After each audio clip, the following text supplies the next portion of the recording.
latte, please. Extra sugar, extra milk.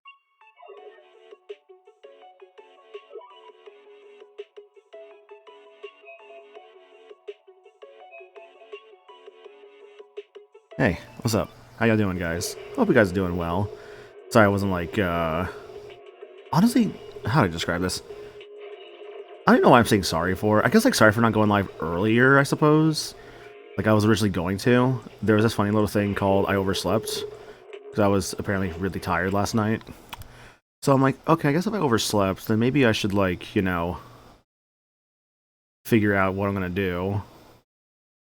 And then I thought about it, I'm like, I don't know what to do. Funny little problem that is sometimes, not knowing what to do. So I'm like, well, I guess I'll just kind of wing it, just see, like, whatever happens, I suppose. And I figured, what better way to wing it than just start off my gacha, right?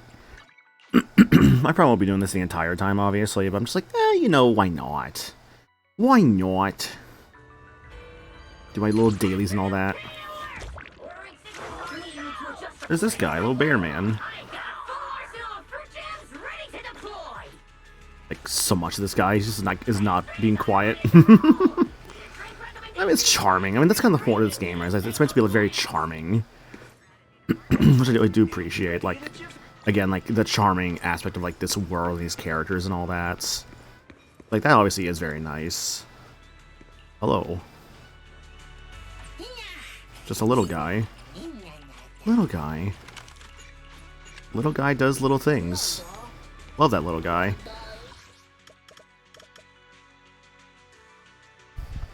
Just gonna go here now. Yeah, so like I said, I got like a fair bit to do in this game. I guess for like my dailies and weeklies and all that.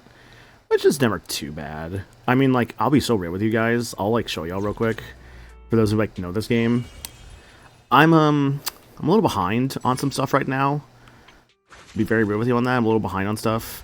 I'm gonna probably try and go through it like pretty soon. This one's basically done, honestly. It just keeps kind of showing me. It's like, oh, you can like do another thing. I'm like, this one's done. What else is there to do? I gotta do that one. I gotta do these. That one's 9 days. That one's 2 days. This one I can't really do per se. There's like a fair bit to do still, even despite all that. I need to actually grab... grab some supports. I wish you support her Anomaly.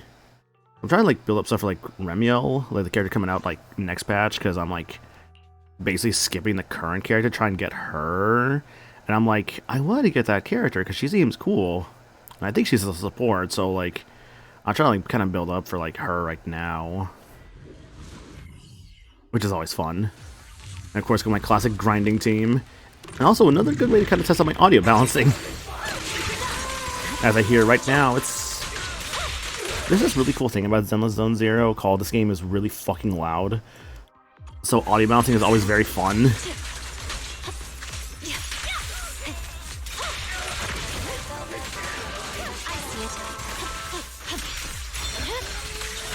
Blizzard Rising. I don't know why it was like this game of all like, I guess, gotchas that are out there that I got into. Couldn't really tell you why. Just kind of did. And like, I mean, I enjoy it, obviously. I mean, if I didn't enjoy this game, would I still be playing it? No. No, I wouldn't. I'd be very real. If I did not enjoy this, I would have like stopped a long time ago. And like, even though I get behind on events sometimes, I always end up finishing them in the end. It would be nice to have a patch nowadays where I could just like get everything done like the second it's out. There's just this thing called I work and stuff that makes it a little difficult to sometimes do that. That's the tricky and fun part about that, unfortunately. And that's okay. Excuse me. Kind of had to like clear my throat a little bit because I ate earlier, and then there's this cool thing called something hit the back of my throat, and then it's like, oh, that doesn't feel fun at all. So a little coffee from that kind of hit me earlier.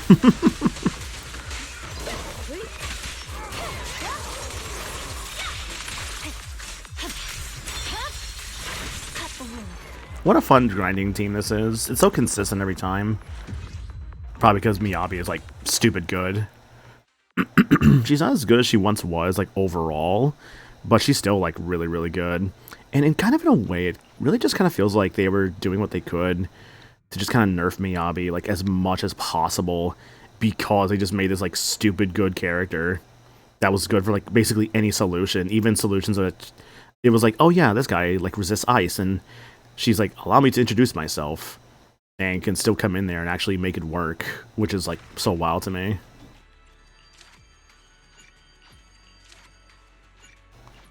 Alright, cool, that one's done. Yippee. Alright, thanks, man. I'm gonna skip this, whatever. Can you also tell why I usually have to, like, you know, skip stuff to kind of, like, get a little farther in things? I'm like, if I don't skip some dialogue pieces sometimes, I'm never gonna, like, get through a lot of this stuff. I don't mean to skip everything. I do, like, read some of the stuff sometimes, but yeah, sometimes I kind of have to skip things, and that's okay. Oh, so close to level 50. What was this one again? The core, right? Oh, right, this whole thing, yeah. And this one, yeah. I basically got, like, all, like, the good rewards. I mean, the rest are still good, too, obviously. Also, you can currently see my current polys. Yeah, 15k, which is really good. I also have 8 of the rainbow things. 2,800 monos. 7 standards of these, so like 3 more of those. I can do another 10 pull in the stable banner. Yippee! Do I need more of this guy? I forgot I needed more of, actually. Maybe 3 of these would be great, because I do still use, like, a Obel Squad team pretty often. Hi, Cinder. How you doing? Hope you're doing good, love. I'm playing my gacha on stream. I'll probably switch to some other stuff here in a moment. I'm just like, let me just get, like, some daily stuff done. I don't think this is gonna happen. 1A rank, damn.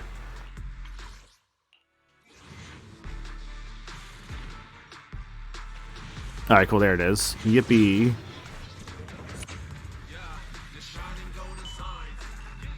It's, like, so much easier to get the S ranks for this banner, honestly. I swear, I don't know what it is, but, like, I get them, like, so much more often. I think it's just because of the whole, like, what do you call it?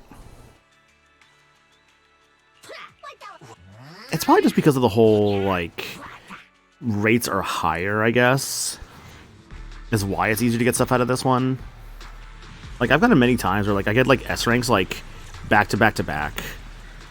Just because of how easy it is to, like, pull them off this thing. Like, they're good little supports.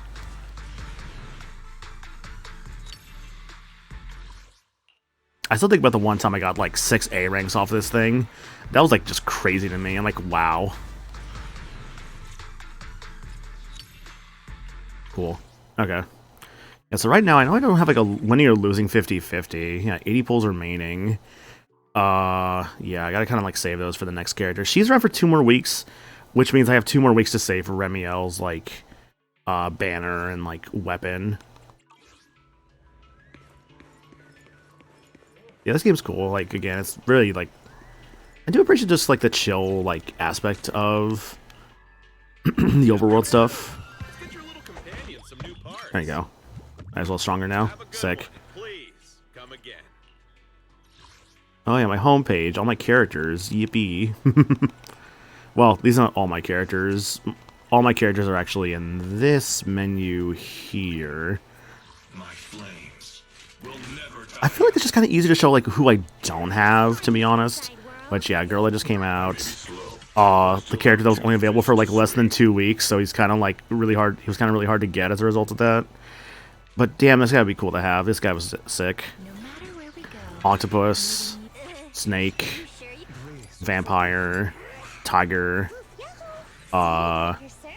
Scooter, Shark. Yeah, no, I'm missing, like, these 8 characters. The number used to be a lot shorter at one point. I think at one point I was only missing, like, I think 2 or 3 characters. Yeah, that number has gotten a lot higher because there's this cool thing called, even though I work a job, I'm not going to put a ton of money into a game like this. I mean, I have put money into it in the past, I will freely admit that, but, like, damn, there's, like, only so much I can do with it. Because, like, I don't know.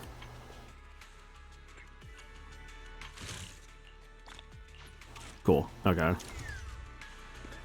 Well, I just wanted to kind of quickly log into my dailies, and dailies are done now, so I'm like, there's stuff I could do, but I also don't want to be on this game forever. Honestly, I could have just done my dailies off stream, but like, who cares? Alright, let's see what's on my PS5. Oh, wrong game. Spyro. I was kind of doing a Spyro 1 playthrough at one point, actually. I think because I saw, like, Cinder was doing it. So I'm like, what if I just, like, kind of continue that? Like a replay of Spyro 1, that is. You know, you could be doing hydrating, you're right. Reach out that hydrate, Jacob. The boy. Yeah, the boy is a little guy. Turn that volume up as well, since Spyro's not that loud of a game versus Zenless. Nice, so where were we at in this file? As in Beastmakers? Okay. Oh yeah, 30% in Spyro 3. Yeah, it's like a little halfway through Spyro 1. I think actually the last thing I was doing, I think I just did Treetops, I want to say, on this file. And I kind of stopped playing after that. Kind of just jumping from game to game? Yeah, basically. I have no real plan. Yeah, there's Treetops done right there. And then the 6th one. Yep, 6 levels for each world so far. Cool. Yeah, so, like, again, I was just kind of... I wasn't really sure what I was going to do this afternoon. I had a plan before, but then it's like, oh, I woke up too late, and now I don't know if I can commit to the time for that plan. So now it's just like, let me just kind of just do whatever. I think at this point now, just kind of like swapping from game to game, just kind of seems more up my alley in this current moment in time. Like, I might just do a bit of Spyro for a bit, switch to something else, just kind of see however I'm feeling.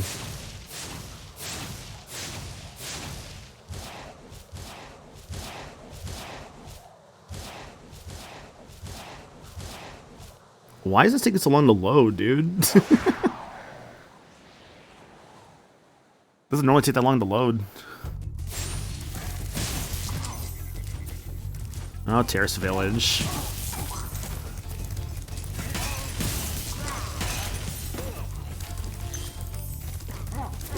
Oop.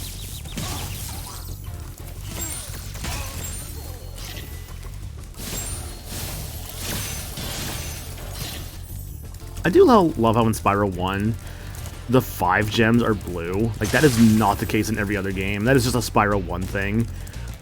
Which I do really, like, appreciate, like, that little, like, instance of, like, kind of first game syndrome stuff.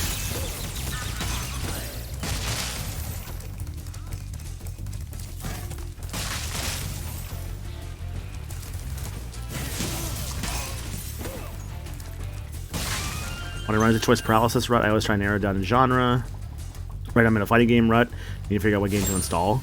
I getcha. I know for me, like, I was just kind of going through some Steam stuff recently, and I actually found myself playing, for a fighting game, Under Night In-Birth. And Under Night's pretty sick, honestly. It's a Arc System Works fighting game.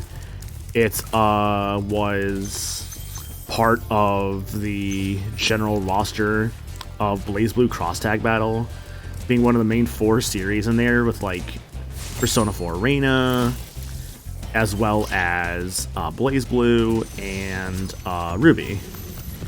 Yeah, so BlazBlue, Under Night, Persona, and Ruby. How do I skip your dialogue? There we go. Street Fighter 6? Yeah, this would be a good time. This would be a good time to start learning Street Fighter 6 due to Tifa. Yeah, like, she's not gonna be in the game for a bit, but, like, again, this could still be a fun time to, like, kind of give it a shot.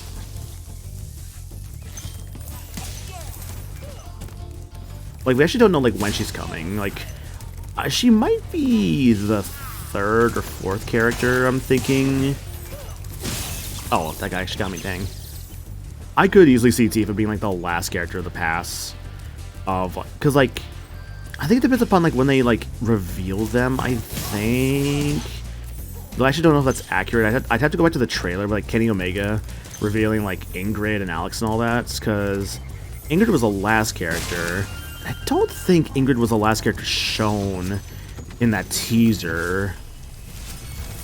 All dragons found.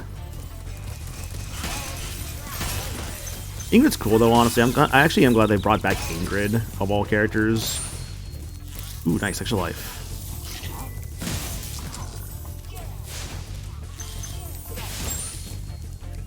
No swimming, or rather no skydiving even.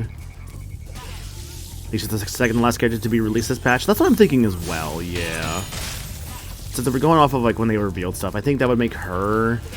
What's coming next? I think Bosch, and then Arjun, or rather then Tifa, then Arjun, I think. Oh, actually, no. Are they ending with Arjun or Bosch? Actually, yeah. What did they say that they're ending with Arjun or Bosch? Because I could see them ending with Bosch, considering Bosch's whole thing in the story of Street Fighter 6.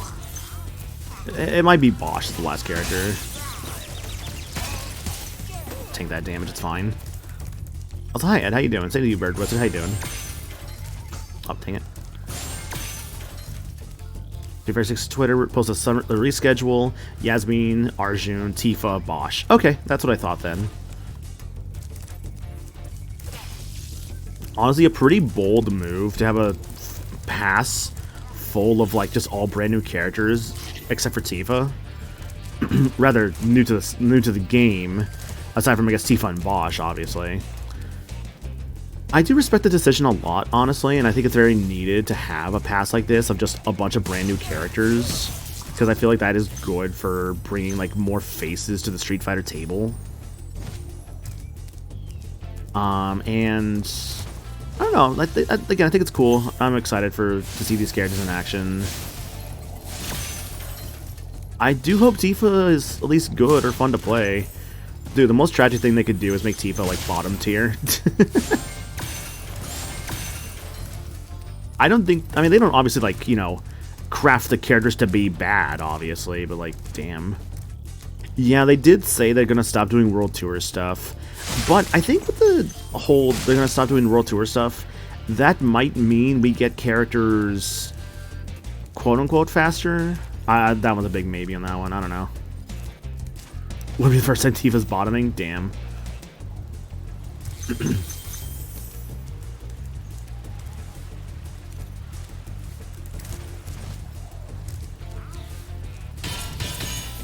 Tifa's either top or bottom, depending on who makes the list.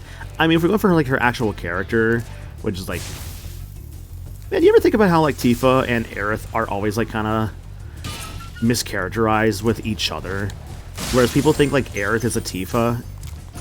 Rather, what people think is Tifa is actually Aerith, and vice versa. I always found that really like interesting.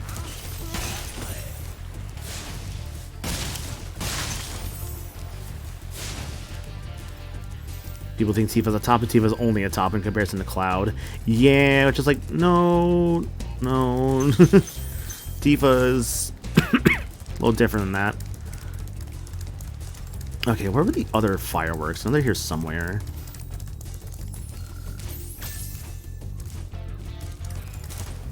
Always the fun part with Spiral 1 is like remembering those like little like things to each level. Tifa's the person who takes 3 days to hold hands. Yeah. Love Tifa. She's actually, when I played 7 Rebirth, kind of recently, I got her for both Gold Saucer dates. I'm like, yes. I love Tifa. I mean, okay, to be fair, I think the Cloud and Tifa relationship is cute. My actual favorite 7 girl, like, I just like as like a character in general, not in the whole, like, because there's always a little nuanced discussion topic when it comes to like my favorite 7 girl, because that's actually Yuffie. And it's like, oh, you want to fuck her? It's like, no, that's not it at all. I just genuinely like her a lot as a character. Like, I really like Yuffie as a character.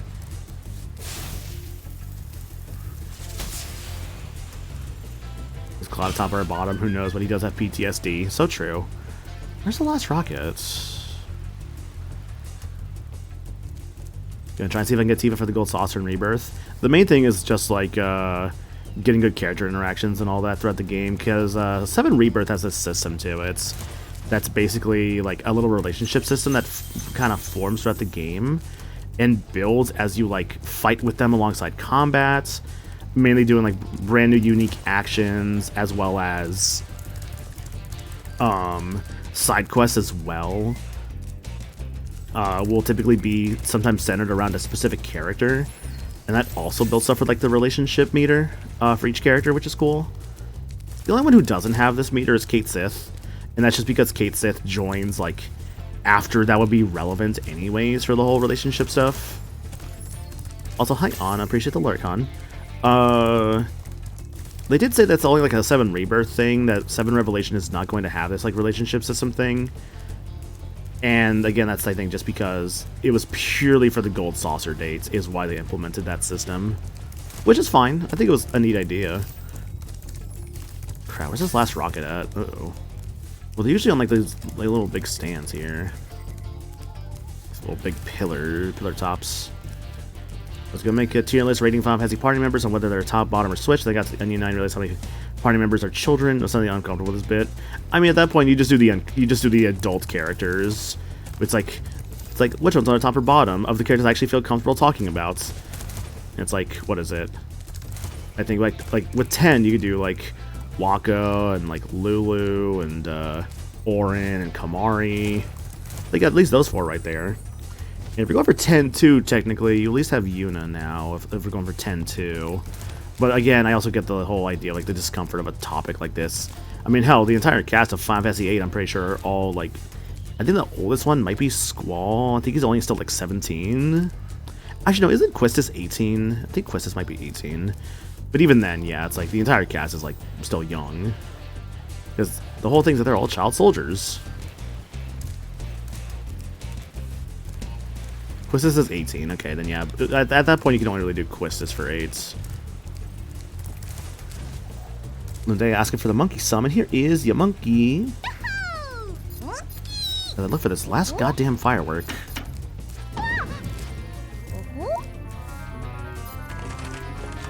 Oh, what's he got in there? He's got the fire arrows. Oh man, I actually could use those right now. Well, thanks for summoning that monkey there, Linday. Appreciate it. Fuck, where is it? Oh, there it is. So, like, earlier, actually, I was, like, browsing socials while I was, like, eating my, my lunch. My lunch, of course, being some nuggets and fries that I warmed up in the air fryer. And, as I was doing so, I was browsing socials. I got reminded about how, like, really sick the ending to Final Destination 5 is. Because it's like, oh, what's your favorite, like, kind of, like, plot twist or final act of a movie? And they talked about Final Destination 5's ending. I'm like, yes. Admittedly, never seen Final Destination 5, but I know about how the ending is, and I think it's actually a really, really cool choice. I need to watch some more horror like that. I mean, again, I love the Final Destination series for how, like, ridiculous it can kind of get as this whole, like, oh, like, death itself is the slasher villain of this movie. Like, I think that's a fun idea, and how, like, creative and weird the kills get. Because the kills in the Final Destination series get really, really, like, cool and interesting. Some of them I still think about, like... The main Final Destination I have seen is Final Destination 4. And I remember, like, some of the ones in that one. There we go. All done.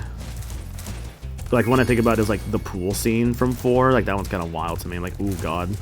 Like, I think the whole point of Final Destination is to kind of give this, like, sort of sense of unease of just how, like, we take everyday life for granted, and sometimes the most mundane things can still get you. Which is very interesting, honestly. Of course, it's not trying to spread a whole message of, oh, never go outside, it's dangerous. It's like, no, that's not what it's trying to say. It is just genuinely saying, like, hey, you know, sometimes things like this can happen, but here's, like, extreme examples of this happening to these characters. Because they dodged death, and 6,700 they dodged death, and they're like, death isn't happy about that.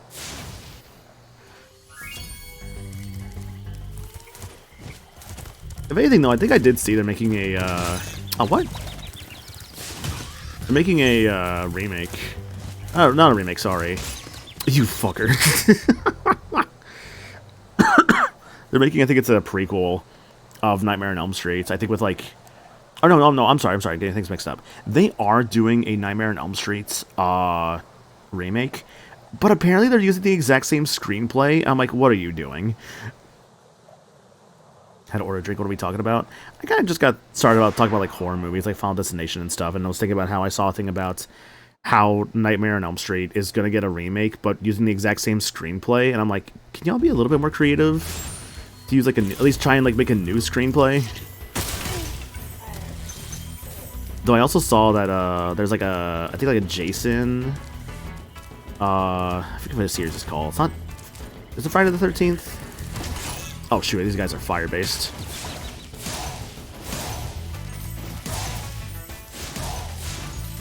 Yeah, just watch the original at that point. I don't need, like, a like, readapted screenplay of what already exists.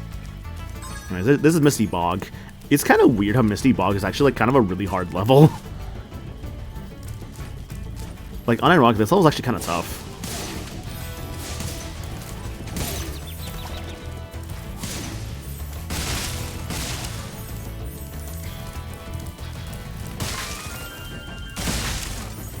Maybe it didn't help I also came in here with, like, a green Sparks.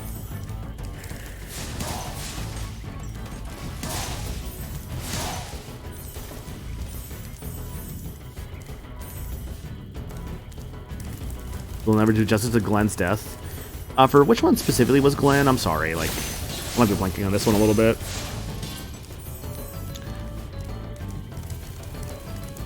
I'm just thinking that Final Destination, or is that, like, Halloween, or, like, Nightmare on Elm Street? So many horror movies. It's a little time. Roscoe! Played by Keanu Reeves? Damn.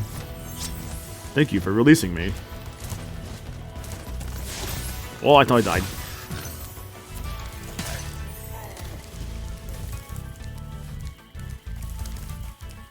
Dude, I need, like, a Sparks right now. Oh, Glenn was Johnny Depp. Oh, for Nightmare on Elm Street. Ah, okay. And that makes more sense, actually. I'm like, I thought I would have remembered Keanu in Nightmare on Elm Street. Hi, Spyro. Hello.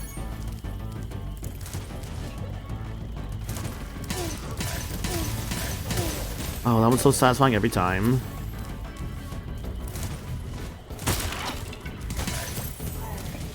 Oh, I had to do this with just a green Sparks? Ew. Let's do it.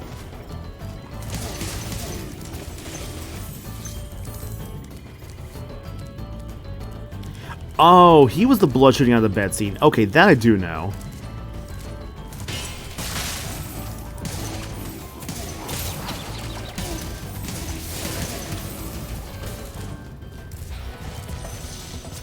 Damon. Matt Damon? Excuse me. Wow. I got through, like, a really hard room with just one hit. Nice. Yeah, like, that room I was just in is actually kind of a notoriously kind of rude room in this level, just due to, like, just all, like, the frogs and the night guys. It's a really rude little room, honestly. Oop.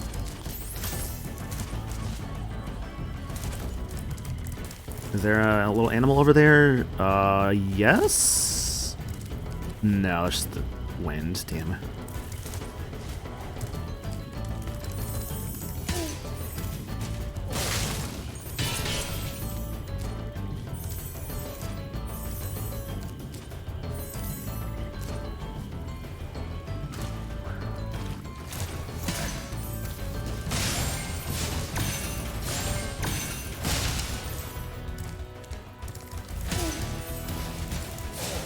Oh, what the? Oh, I didn't even see the guy behind me.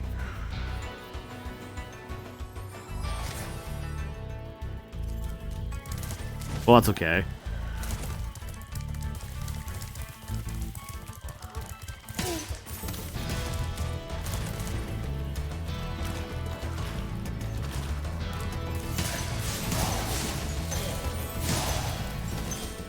Yeah, wait, what? How did he? What?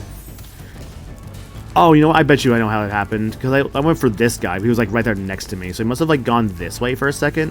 And then charged at me from behind. Okay, that makes more sense.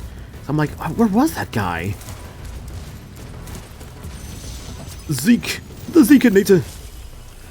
Hello, chap.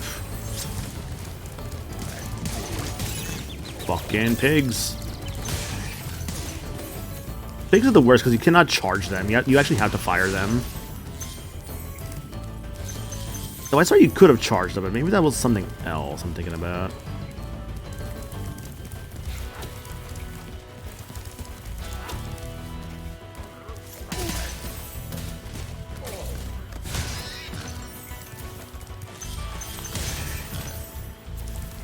I always think about these pigs, how I remember getting a question on Arcade Pit once that was like, oh, it's a screenshot from a game. What is this? And it showed the close-up of the pig in the Beastmaker's overworld, and I'm like, oh wait, shit, I was like, that's Spyro. I was like, that's Spyro 1. And they're like, yep, that's it. You got it. Here's your points. I'm like, yay. Man, I have not gone on Arcade Pit in a bit. I've just been so busy with work. Though, to be fair, if that's like some free... The problem is that every time I get a free Sunday, I would want to like sign up, and it's like, it's already taken. Like, fuck.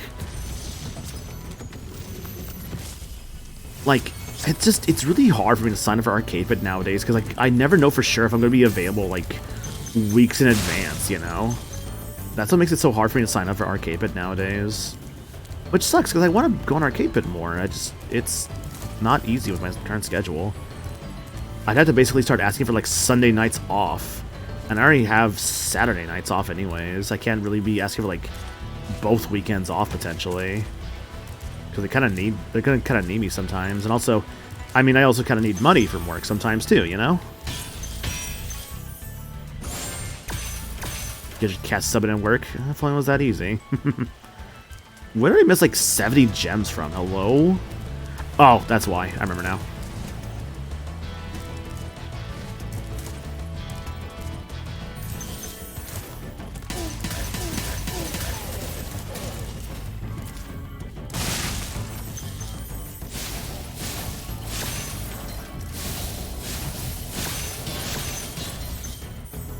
Huh. There's a problem here. Missing 5 gems from somewhere. If I'm lucky, I can see one shining from far away. Shining ray, you are my ray of sunshine.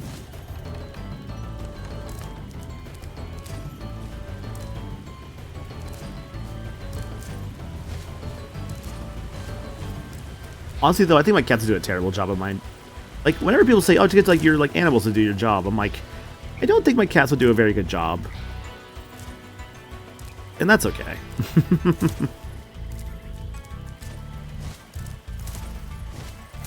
Now, if I worked in a cat cafe or something. Now where could this last gem be? Shining ray.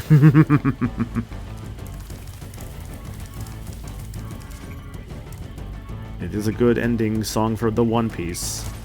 The One Piece. The One Piece. Anna, I know, like, I'm gonna have some pretty free time this week, so, we can try and catch up on some more episodes soon. Work was like, hey, man, what if we only schedule for, like, 3 shifts this week? I'm like, fuck you. But, alright, sure, whatever. Really annoying they did that, actually. I'm like, give me more shifts, you bastards. I'll try and look out for, like, more shifts, of course, but for now, I'm just, like, only working 3 shifts this week, so as a result of that, I'm kind of streaming a little bit more this week. I mean, I do go into work tonight, though, at least. That's not too bad. My cutoff point is about, like... Actually, I'm lucky that I am actually going in at 6 today, rather than 5. Oh, that's also true, hun. Like, you are busy this week. Yeah. I mean, that's why we're not doing Ace Attorney on Wednesday, for instance, because you're kind of busy this week. Hey, if we can find time for it, that'd be cool. Don't stress if we can't, alright? It's not a big deal if we can't. We'll make up for it. If anything as well, it's also, like, nice, because I actually, last night, while spending time with Cassie, we actually watched a lot more Shakugan no Shana. We made a lot of progress, actually, because, well, compared to our progress from before, because in the span of 2 months, we only watched 2 episodes. Oh, there's Last Gem. So last time we watched, like, at least 5 episodes. So, you know, a lot more progress made. I do kind of appreciate, like, the sort of, like, foundation that's being built on these like early episodes of Shauna. I'm like, this series is cool. With like the whole like Mystices and like the Flame Hazes. I'm like, this is a neat series. I'm intrigued. I know our plan is basically right now we're gonna like just kind of keep going through the show. After we finish like one season, we're gonna like take a break, watch something short, and then go back to it. I know it sounded like we were maybe gonna do Baccano next, potentially. Why did that pig just die? The pig is dead. I don't know. I was thinking about maybe some like short, like 12 to 15 episode series, maybe. Wildfly. Baccano is a cool series, honestly. It's something I've been wanting to like rewatch at some point anyway. So I'm like, yeah, we could probably do that. For those who've never seen Baccano, it's basically it's a show that takes place in like it's like early 1900s New York, I want to say. Was like the idea. And the idea is it's kind of dealing with like gangsters and stuff like that, but also like it's more than just gangsters in the show. There's also like weird like magic people as well.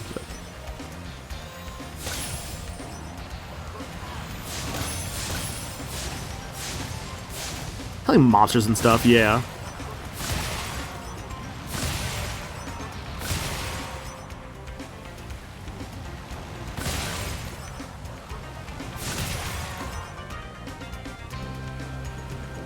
I remember this all being kind of one of the tougher flight levels.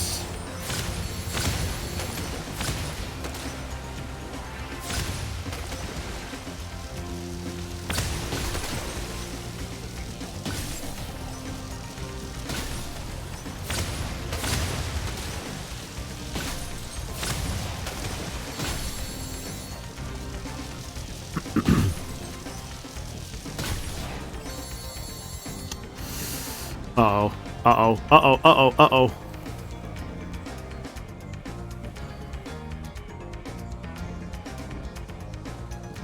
This is bad. This is bad. This is bad. I have everything but one guy. Fuck, fuck, fuck, fuck, fuck. Oh, I need to go to the area where he normally spawns in. Oh no, oh no, oh no. Go through the purple water right now. Uh-oh. I know I screwed up by not getting for the last one. Oh, there he is. Ah! Whew. Hell yeah. Alright, flight level's done. Okay, you know what? Actually, that one's not too bad. You just kind of have to kind of just, like... just keep going for what you see in front of you and just go for it.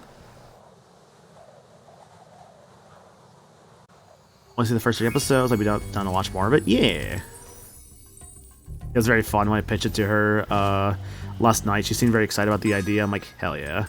Alright, boss stage is all that remains. Fuck you, Pig. They call me Mr. Pig!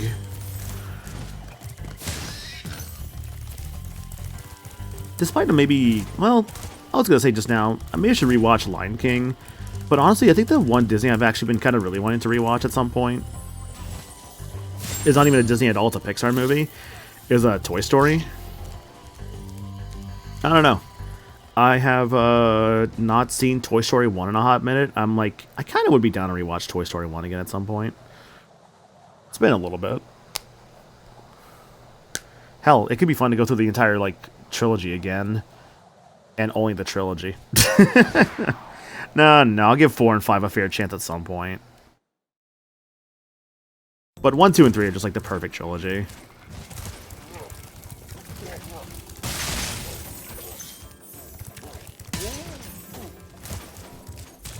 Monkey.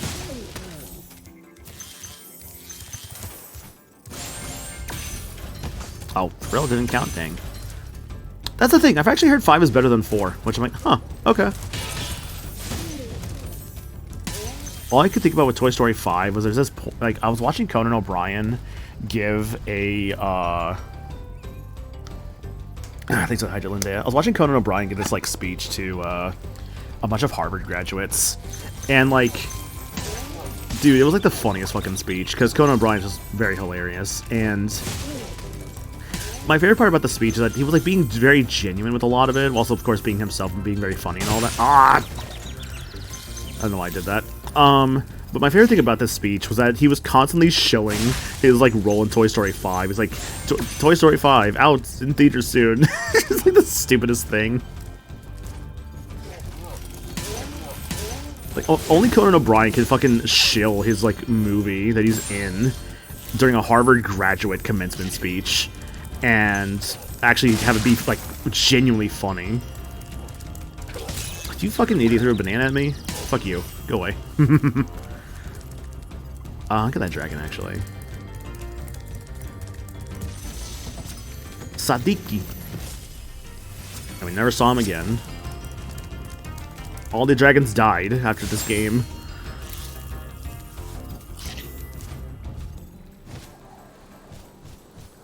Fuck. Okay, we're good.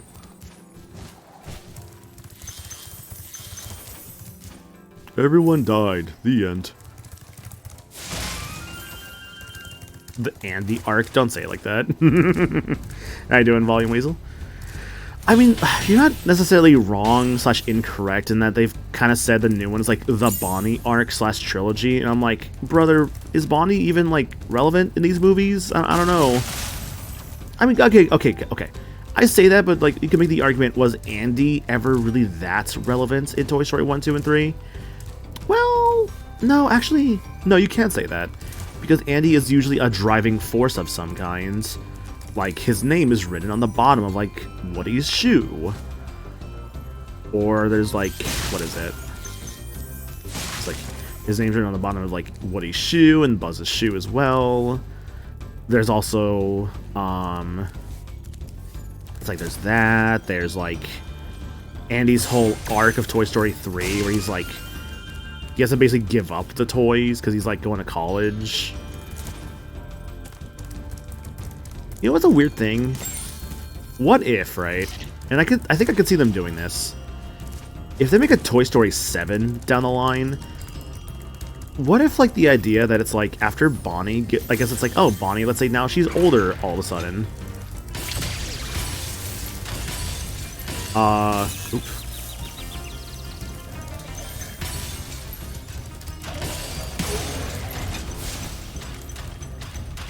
It's like, what if Bonnie is older, and now it's like, oh, she gives up her toys to this brand new kid.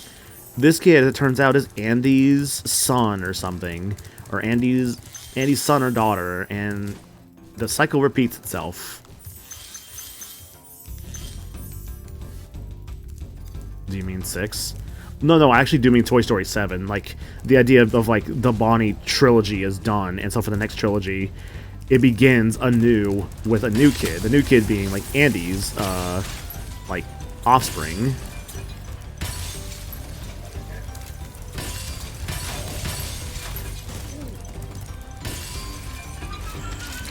And he's dead. Good boss fight.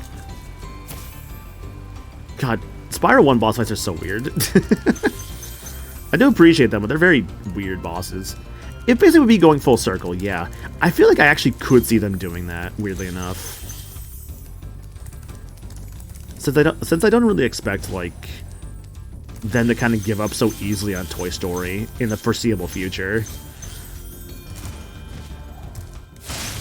But also, movies don't typically have that many sequels normally. Some do, of course, like if you're like old school horror movies, you had like a lot of those. Otherwise, I don't think movies typically go for that many sequels and such.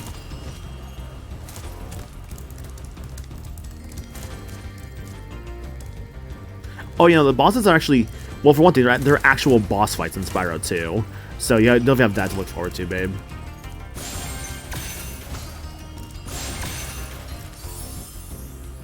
A key. I am missing 3 gems, okay. Glints at Ice Age. Aren't there only like 4 Ice Ages? I know I at least saw like, I think the first 3, because I saw like the first one with the weird baby. I saw the second one where like they all drowned, but they got better. And I saw the third one when there was like some dinosaurs. What do you mean there's 5? What was there 5?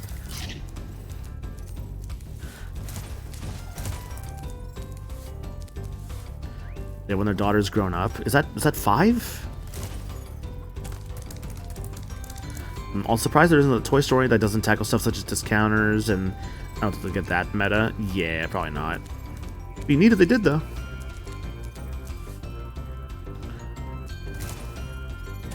I mean, like, I'm open to the idea of like kind of shaking up a formula that's already there when it comes to an established franchise.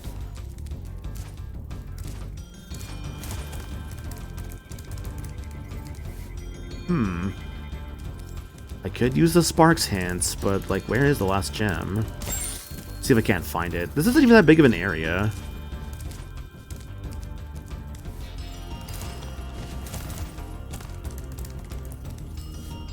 It's kind of... Oh, wait, actually, hang on a second. Hang on.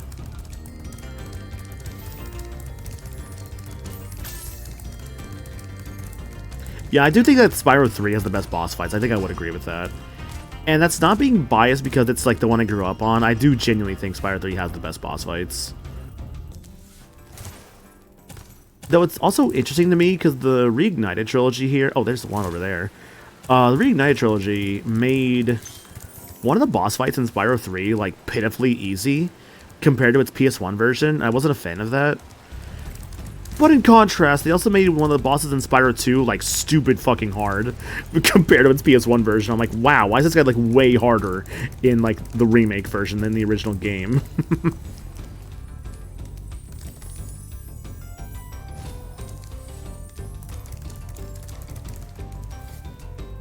I'm missing a red gem somewhere.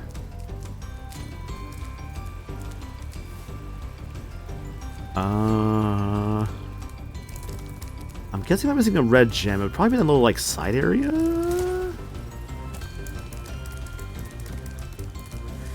Having a group of characters consisting of secondhand toys sort of already there with most of the current crew in a way. In a way, yeah.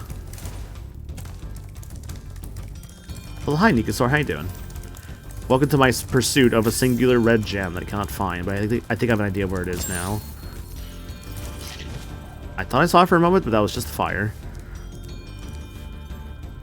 Oh, dude, the twins in 3. Yeah, no, I agree. Fuck, we're making them easier. I did appreciate a ton.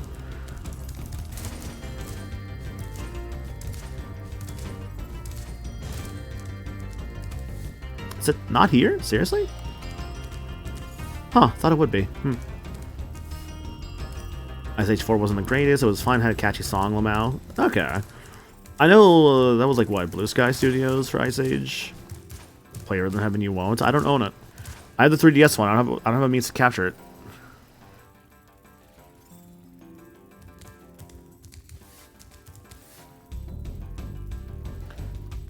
Da da da da da da. How you doing though, KV? Like Tombo, you won't. I don't have my fucking... It's on my external, and I don't have my external on me right now.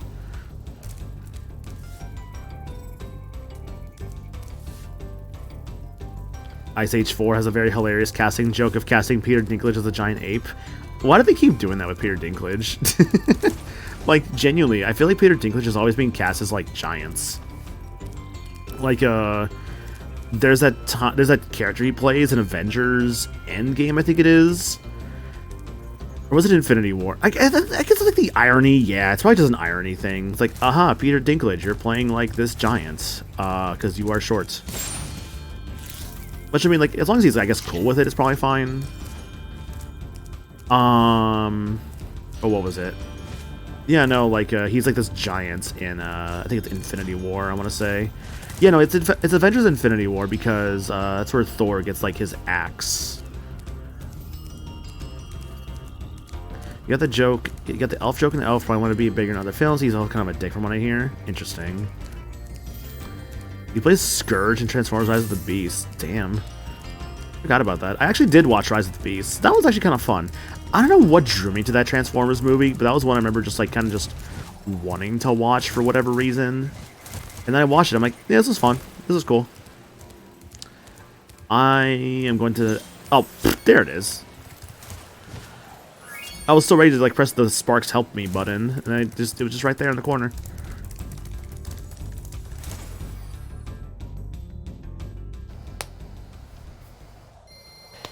They have Rihanna, some female singers, a female Sabretooth? Maybe?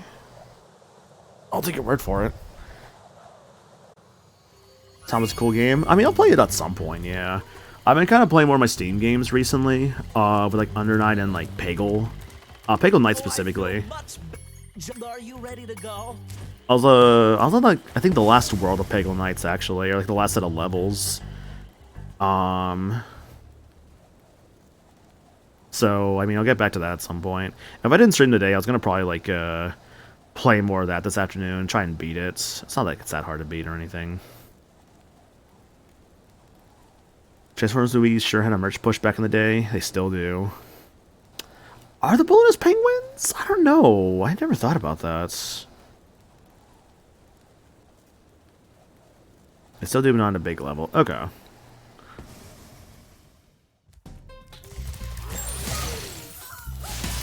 Bye.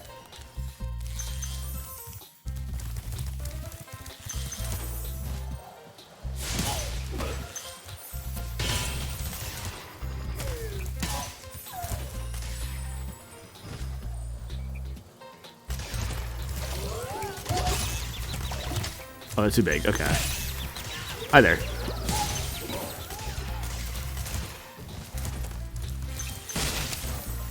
thought for some reason that you could get to like those two guards over there and kill them before that guy like makes them big, but I think they're just automatically already big. Since they kind of guard like the latter half of this world.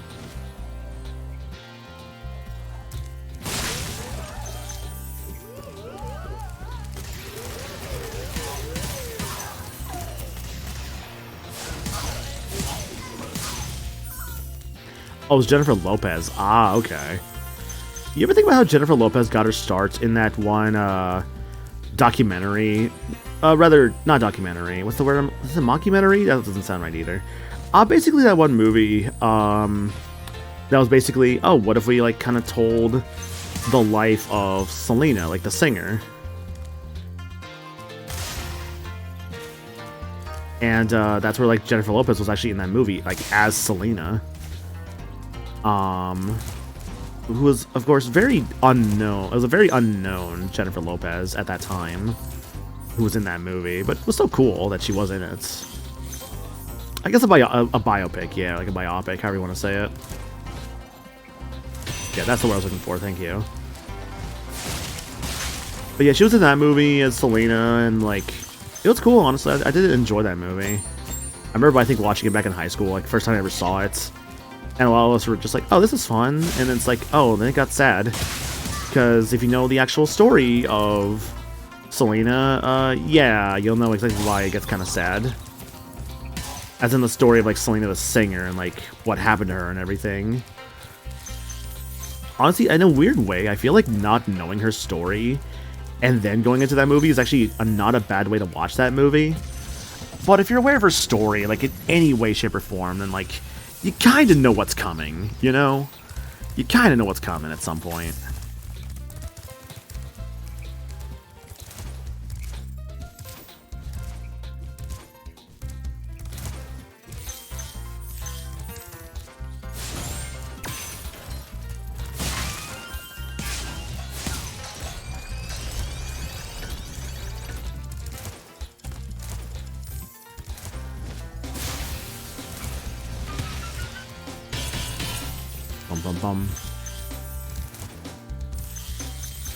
Still, though, again, the Selena biopic is still pretty good. Would recommend. I've kind of like, you ever think about how many singers have like biopics, especially like dead singers? There's four that come to mind in my head right now. There's Selena, there's La Bamba about Richie Valens, there's Bohemian Rhapsody about Freddie Mercury, and then there's also Michael, that recent one about Michael Jackson. That's at least four different biopics I can think of like dead singers. And there's obviously, I'm sure there's obviously more out there too I'm not thinking about in this current moment. So it's interesting to me just, I guess, how many, I guess, again, biopics there are of, like, dead singers. And it makes me think, is that just, like, the sort of, like, weird, like, gold mine of, like, a story to tell? The production was unhinged for the Freddie Mercury biopic? How so?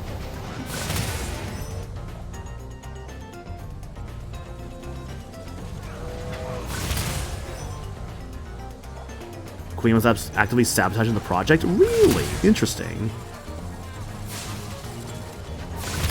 See, the only things I heard about the Freddie Mercury biopic was that it was kind of not the most accurate thing in the world. To like Freddie Mercury's life. I mean, that's true. A lot of them are not like a lot of them are not accurate. I know, for instance, the Selena biopic, her father is apparently portrayed very differently compared to like the actual compared to like the actual man.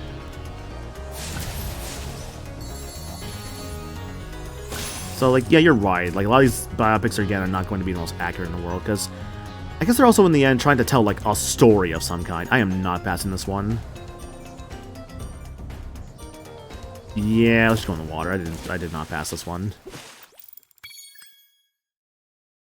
Chests and copters. Okay. They had to have in their contract that all members of the Queen had to have more or less equal screen time.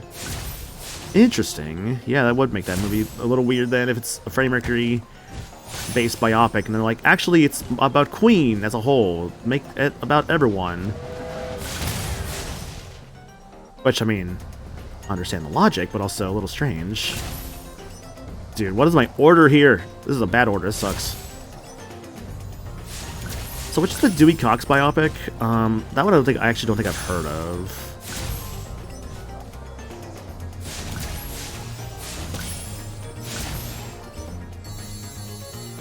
This is a rough order. This is a rough order.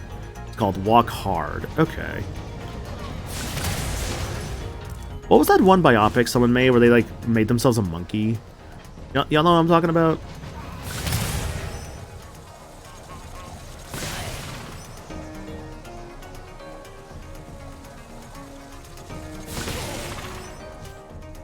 Spyro! Okay.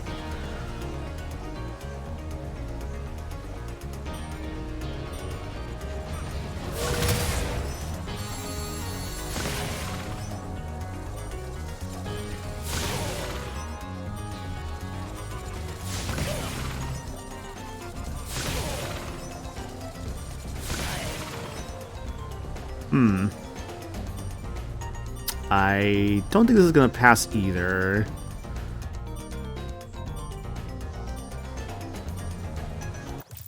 Damn. Sacha Baron Cohen was originally set to stars like his passion project he was working on for 10 years. And he quit because the script he had finally handed had Freddie Mercury dying at the hour mark. Oh my gosh, hang on. Sorry. Oh. The hour mark, and then the remaining hour of the film was to be Queen after Freddie. Story no one has ever or will care about. Yeah, I'm starting this over. This is a really bad start. Monkey Bone? No, I don't think it was Monkey Bone. Oh yeah, I do need to watch the Weird Al biopic at some point. I heard that one's actually like really fun and unhinged. Got Daniel Radcliffe playing Weird Al in that one.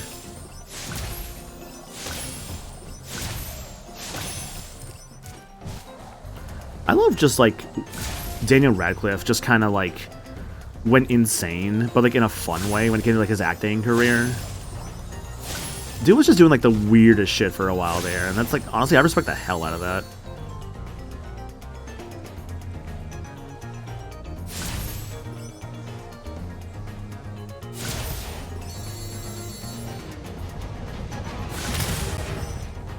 It's like Daniel Radcliffe and Robert Pattinson both actually, after like their respective like after like Harry Potter and Twilight, were like, yeah, what if we just like went like just really cool and just like went like what if we just did like the really weird and cool roles? Exactly, yeah, like Harry Potter and Twilight set those guys for life, so they're like, you know what, let's just do whatever the fuck I want.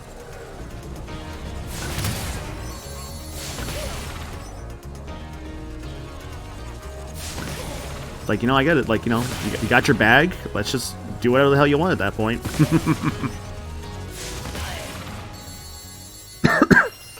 Yeah, no, Radcliffe seems like a genuine stand-up guy, which I'm like, hell yeah.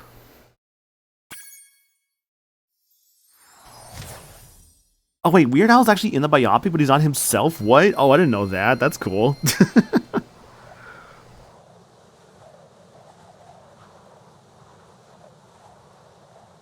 Daniel takes whatever roles he wants. Emma focuses entirely on humanitarian work, and Rupert Grint runs an ice cream truck. Yeah, no, like, the three main guys are doing pretty well for themselves.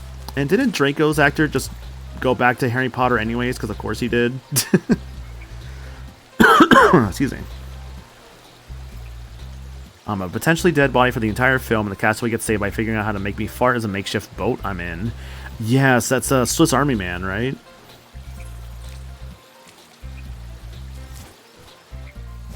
Lofty Castle.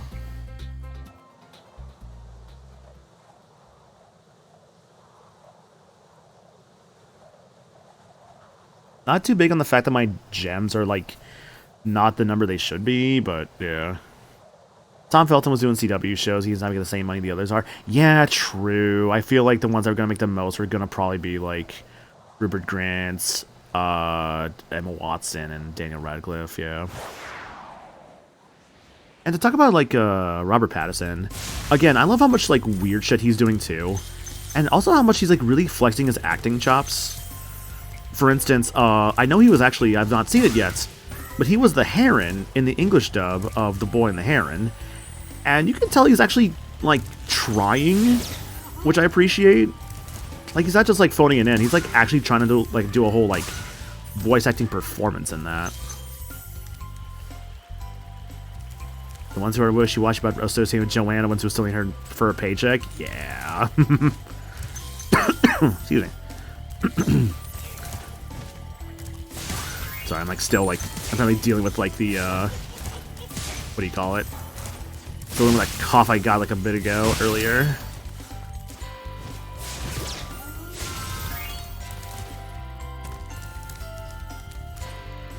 So, to change the subject a little bit, what do you guys have been up to lately? Any games y'all been playing? I know for me, I mentioned I went through Under Night in Birth, where I found myself being a Wagner main.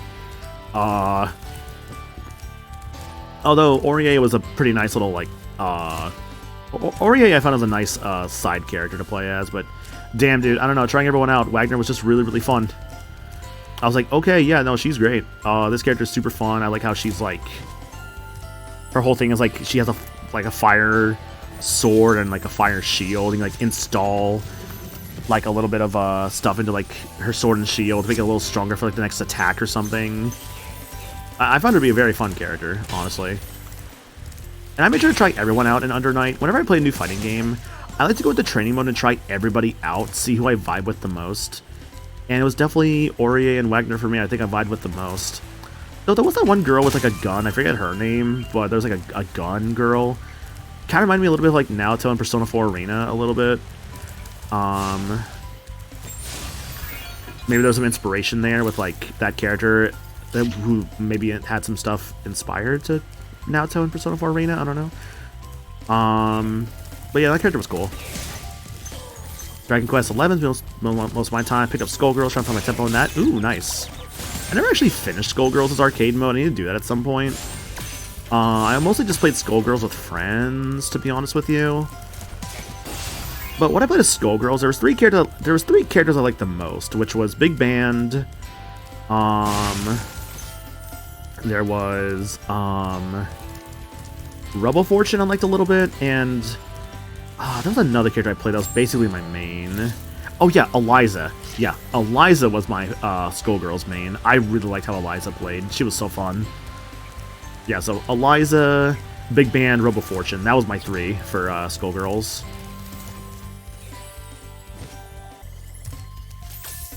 Still chipping away in Hades 2. Nice, nice. Been playing everything as a crab at the chill game while I wait for Splatoon Raiders to come out. Nice. Yeah, I got my copy of Splatoon Raiders pre-ordered. That's coming in next week. So that's also why I've been trying to avoid going through like a super long game right now, so I can just kind of dedicate more time to Splatoon Raiders. Been testing out various games. I'm going to do Switch 2 to maybe start Legends Z after testing out Violet, Legends Arceus, and Shield. Yeah. Squiggly and Misfortune. Nice, nice. There was a little bit there when I first started playing Skullgirls. I played Parasol, or like Parasol, how do you say it? She was alright, but I think over time I gravitated towards other characters. Although if I went back to Skullgirls nowadays and really sat down and like try to test out everybody, maybe my main might change a little bit, but I think I'm still cool sticking with like what I had of like, again, I can't do it from this angle. My mains of Eliza, Big Band, the Robo Fortune. You have Skullgirls on your Switch. You haven't played much of it, but I like it. Yeah. Also, Minda asking for asking for the monkey. Here is your monkey.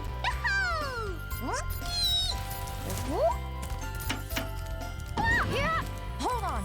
Yo, Aqua. Yo, such a mood monkey. Thanks. That monkey is just me right now. Bro, I was on Twitter earlier, right? And I saw this great piece of Aqua arts, and I'm just like, fuck, dude. Why is she so hot? I'm doing Hades 2, Deus Ex Human Revolution, Crash Team Racing, and New Rhythm Heaven. Nice, nice. One of my favorite VA stories is Norio Wakamoto. Ooh, love that guy. He's a policeman, got too old to do field work, either settled into a desk job or find another job. He went on to be Cell, Dracula, Xemnas, Charles V. Britannia, and many other roles. Everyone knows perfect Cell shot for his Japanese Dragon Ball FighterZ intro. Imagine breaking the law and having that voice shouting at you. Dude, I love Norio Wakamoto. That is a fantastic VA right there. Because, yeah, he like you said, he's Xemnas, he's Cell. I love his, there's this one character he plays in Gintama that's like this, like, hardened, like, policeman kind of character, which is great.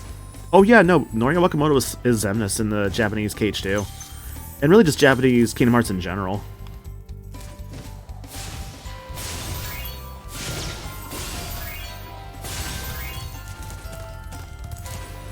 Yeah, because English Xemnas is Paul St. Peter, which I would love to meet that man someday. I know Paul St. Peter mainly for like his Soul Calibur announcer voice in like some of the later games. But I do like his Xemnas a lot. That is still my favorite role of his. And admittedly, I think Paul St. Peter's like Soul Calibur announcer voice, I think that's more so the later Soul Caliburs. Because I don't think that's him in 2, right? Unless I'm mistaken. Oh shit, where are we going? Where are we going? Oh, okay.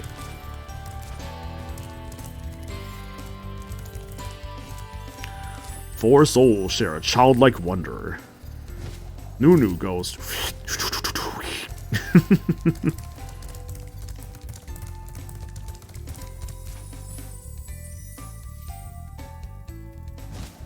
Oh, I missed a key. Well, I need that. Soul Calibur memes will never not get me. I love Soul Calibur memes.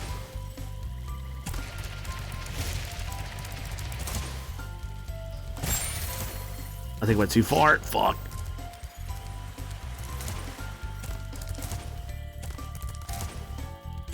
Yeah, actually a lot of people thought it was Paul St. Peter as like Sephiroth. Dude, I'm a little sad actually Tyler Hoechlin couldn't come back for Sephiroth for the last game. I'm like, man, that sucks.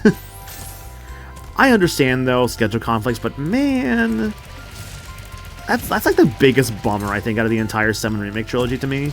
Is Sephiroth's VA changing for the last entry? I'm like, come on, really? It should have gone Lance Bass. So true.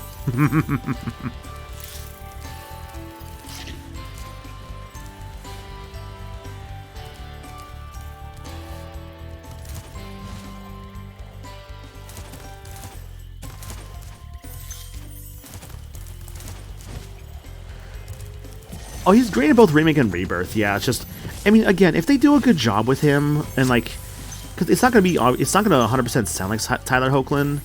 But as long as they still do a good job, I think it'll be fine. I do truly think it'll be fine with, like, Travis Willingham, Sephiroth.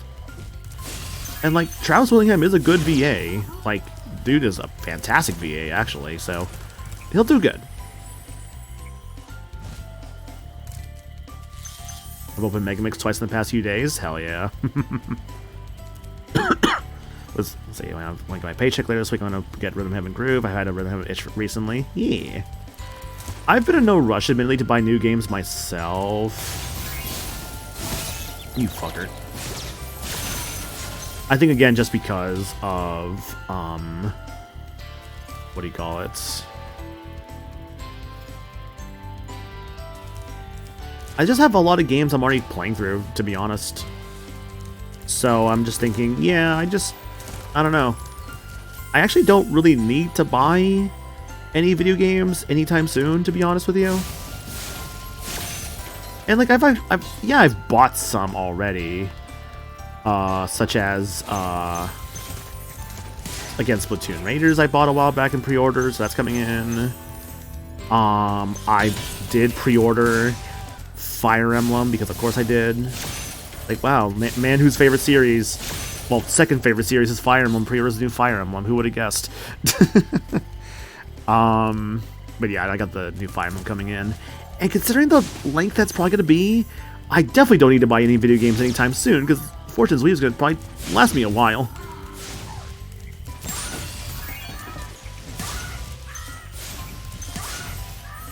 Rock, rock, rock, rock. I love they do make little noises when they, like, get sent off, like, a cliff or something.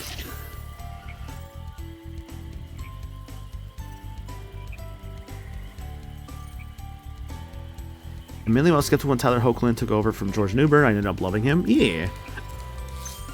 I mean, that could be said with a lot of the VA remake cast, I feel. Where at first I was like, I wonder what this guy's going to do.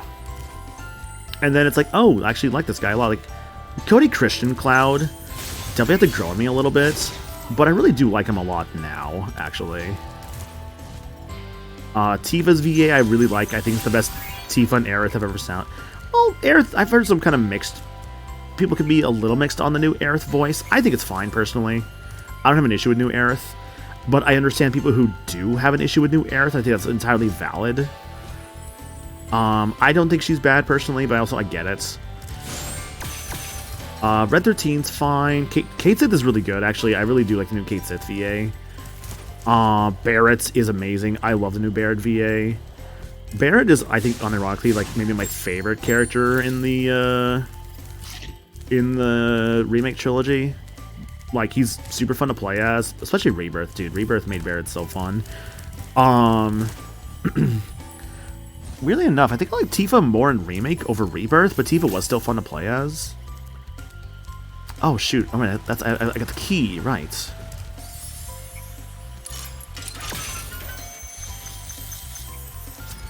Hey, that's everything. 100% level complete.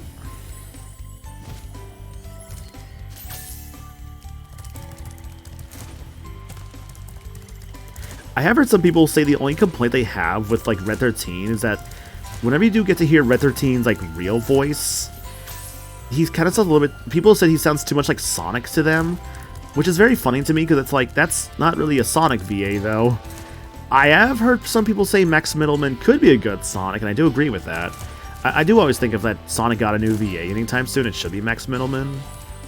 But Max Middleman, people would know more so know as the voice of Ryuji Sakamoto from Persona 5.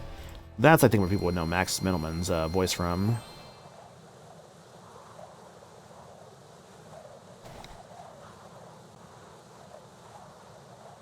Is there any other VAs I'm thinking about? Oh yeah, Yuffie's VA, yeah. Susie Young, I think that's how you say her name. Susie's also a great Yuffie, I love her Yuffie. Again, I feel like as a whole, the remake cast is all really good. I truly don't think there's a single miscast of any of the remake VAs.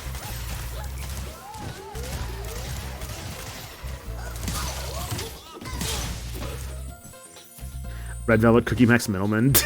Exactly.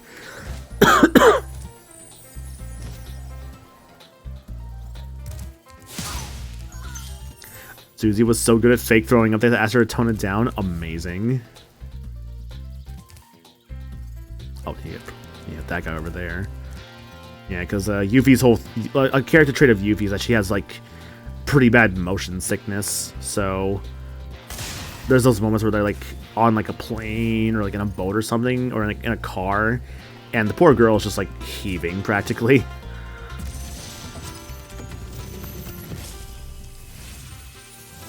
Yeah, no, Roger's, like, the longest-lasting Sonic VA we've ever had. It's crazy. I still think about when he said he wasn't going to be the voice anymore, and then he's like, you know what? No, I changed my mind. I'll keep coming back to play Sonic. It does truly make me wonder what was going on to make him want to not be Sonic anymore. Or, like very briefly retire from the role of Sonic. But that's his business, obviously, and like, if he never reveals that, that's okay too, of course.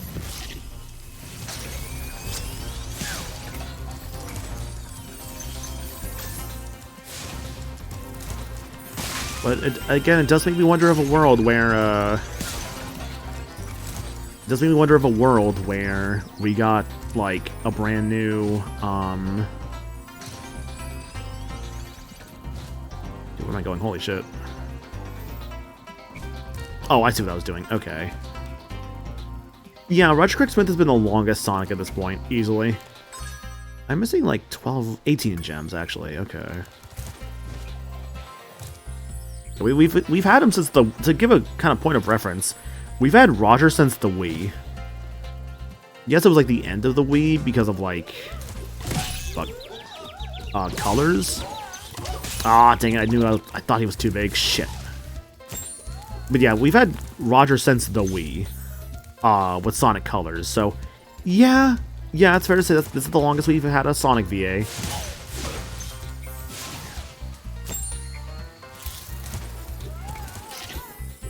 Wow.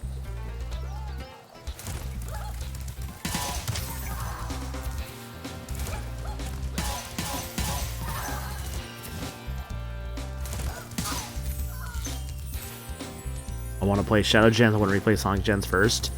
I getcha. It's funny, actually, because my partner, Cinder, she's going to be playing some Sonic Generations 3DS in her stream soon. Whoa. You should go check her out. Wow. I think she's doing that tonight, I think? Yeah. Yeah, just go check her stream out, yeah. It was very funny. We were in a call the other day, and she's like, I don't know what to do this week. I looked at her backlog. I'm like, yo, you should bust out that 3DS capture card.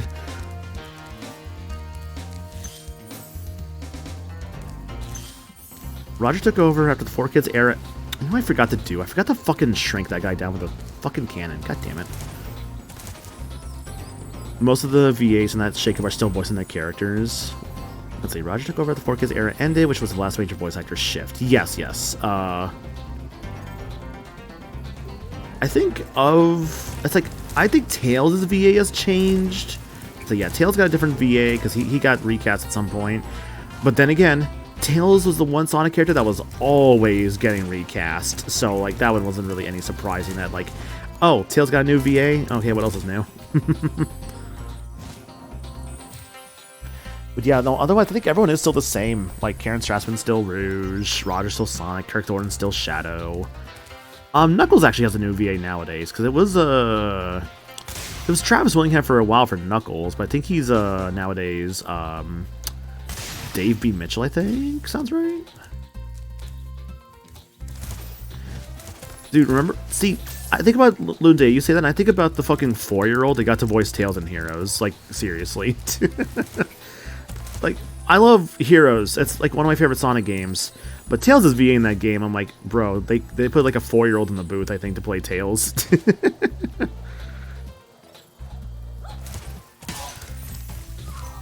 They kept Mike Pog for Eggman. Please recast Eggman.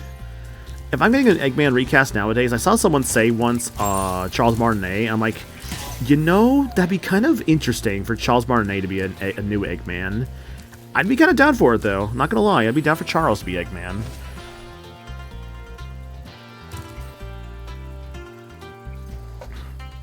Before Mike Pog was Dean Bristow.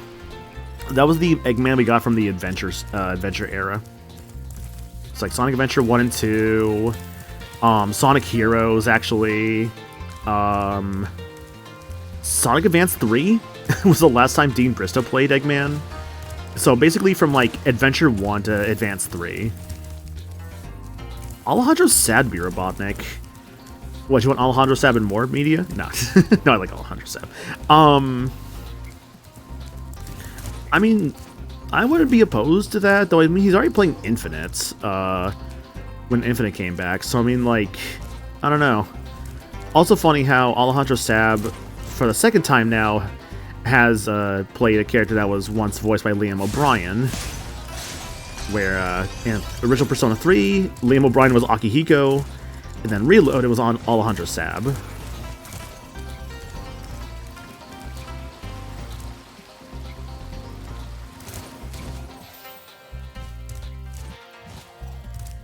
I might need the Sparks help in a moment. Oh, he's also General, yeah. Over there, Sparks? Okay, thanks, buddy. I'll go from there. Oh, okay. Oh, actually, that was helpful. Shit, thanks, Sparks. Jacques!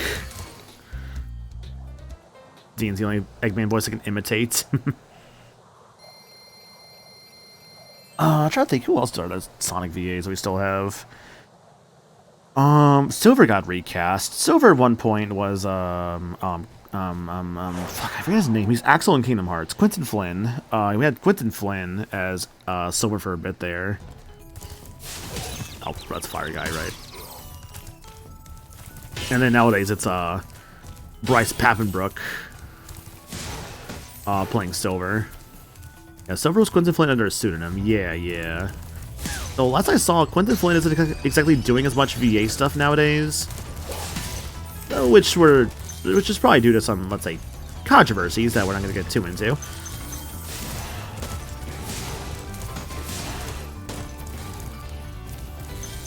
Regardless, though, I do at least appreciate Bryce Papenbrook Silver. There sounds like kinda still miss Quentin Flynn Silver, but honestly, I've definitely warmed up to Quentin or to Bryce Papenbrook Silver. I think it's fine.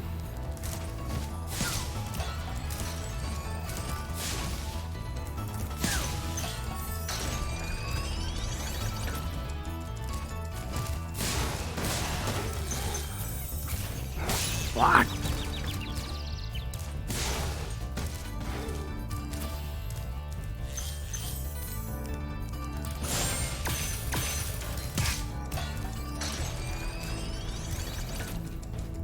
Come on, dude. What?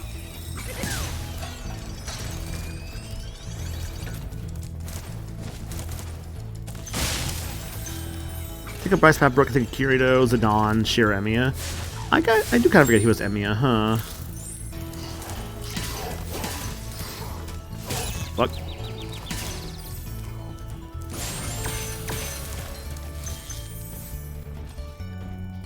Yeah, Kingdom Hearts is usually pretty good about recasting characters if they can help it, unless they kind of have to. Like for instance with Mickey Mouse, since that was Wayne Allwine for a while, and now I think it's Brett Owan. Oh yeah, Bryce Papenbrook was Caesar Zeppeli. It's like, oh, Bryce Papenbrook, I love you, but you're a little miscast as Caesar. I'm sorry to say.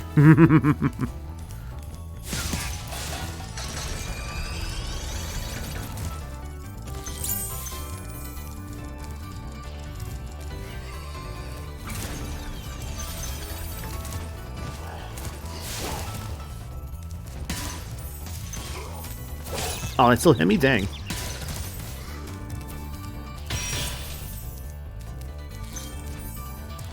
Huh.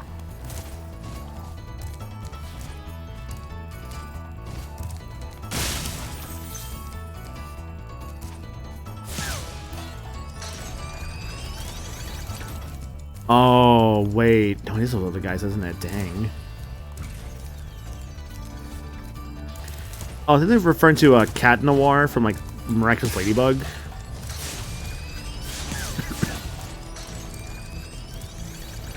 Oh, wait, no, that pillar is still by Jacques. That's right. Forgot about that little detail. Gotta go beat the boss fight to get this pillar down, I think. Maybe. I forget. I forgot.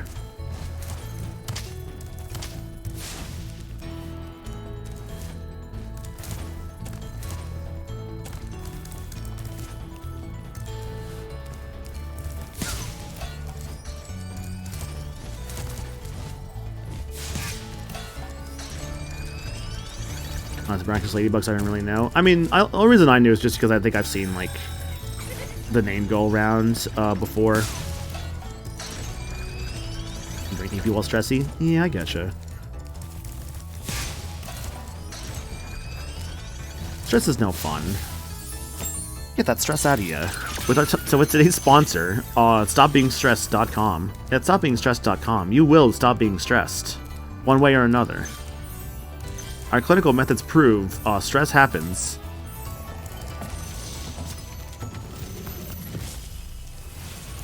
Don't ask us how to cure it. We're only here to tell you that you have it.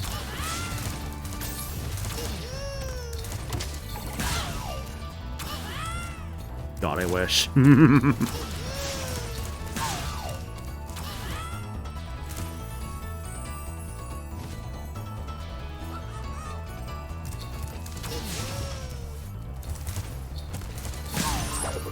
Skill point acquired.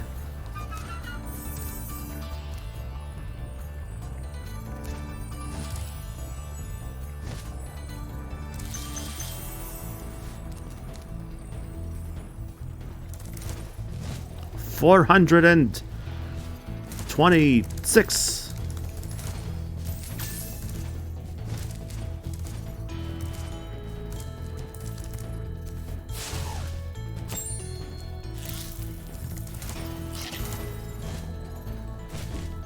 That still didn't go down, huh? Huh, how do I get that to go down then? Shit.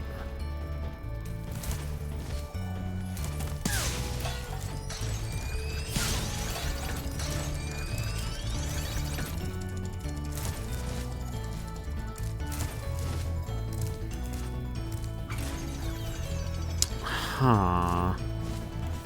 Where that nasty Nork? Where indeed? How you doing, though, Ani? Hope you're doing good. Oh, there we go. I thought I had to hit that one guy over there. The one that was kind of like seemingly innocuous. Of like, oh, he's not doing anything. Like, no, this is what he was doing. Unica, yo, Guilty Gear.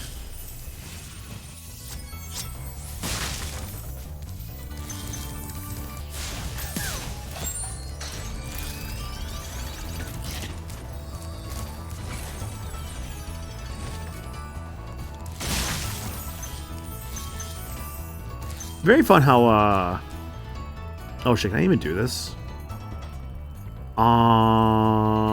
Is this doable? This is doable, yeah. I was gonna say, very fun how popular of a character Unica seems to have become since the Dual Rulers, I think it was called. I didn't really watch it, admittedly, I just knew it existed.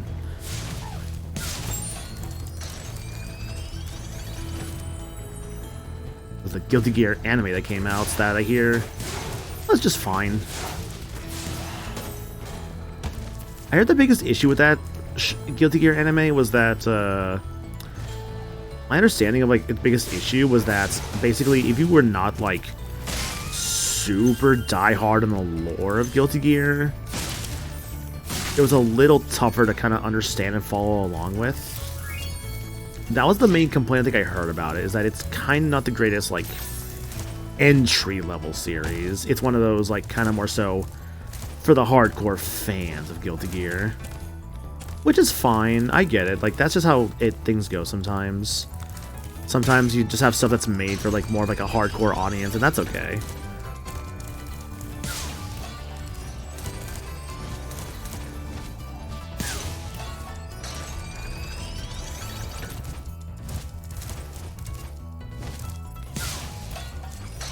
Though I also do still think that it's good to have stuff that's, like, accessible for people.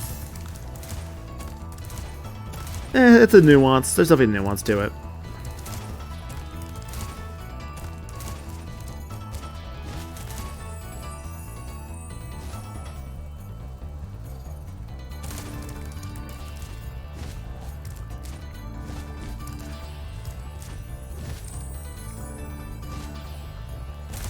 Return home.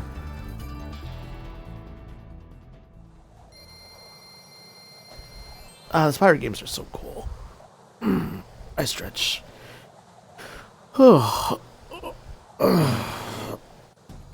Big stretch. Okay. I had 2 more levels left in Dreamweavers. But I think I was also kind of done with Spyro for the moment.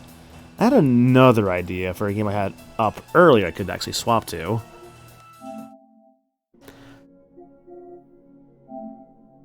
Do some Castlevania. I've actually not played this version of Symphony of the Night for a bit. So I'm like, you know what? What if I just played a little bit of it? Why the hell not? It's a different dub. That's another main thing with it. That's gonna be a little bit...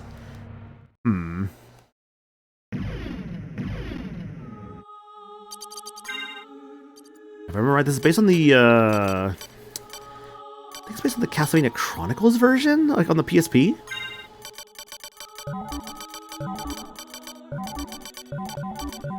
Yeah, different sound effects and everything. Not what I'm used to for these sound effects. I like the PS1 version more, but hey, that's okay. This version is still good too. Journey back to 1970 or 1792.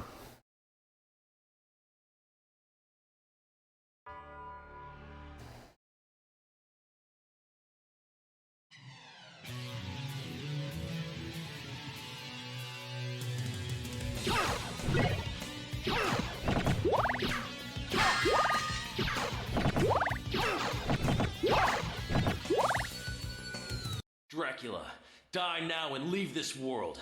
You'll never belong here. It's wrong. It's wrong.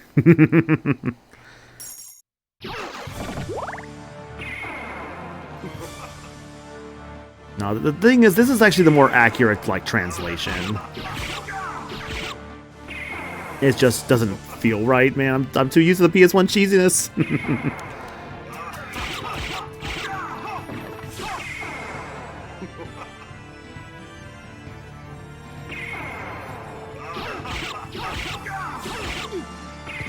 It's all wrong.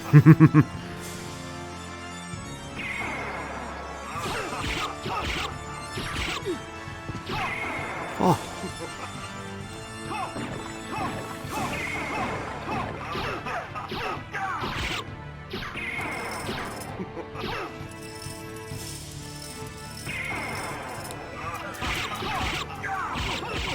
Die, monster, monster, monster. You don't belong in this world. It was not by my hand.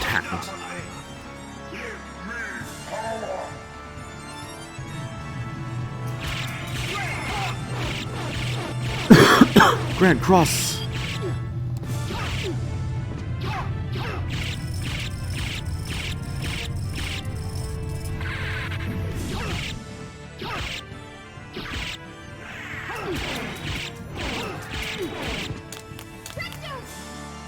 Maria. I'll lend you my strength.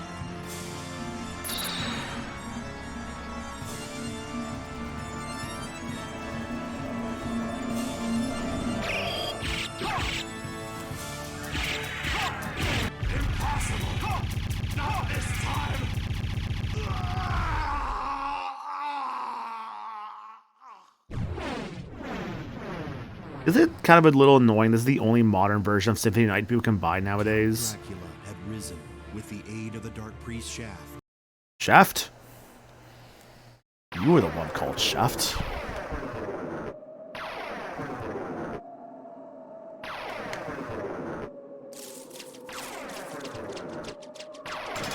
WMV is an experience, indeed.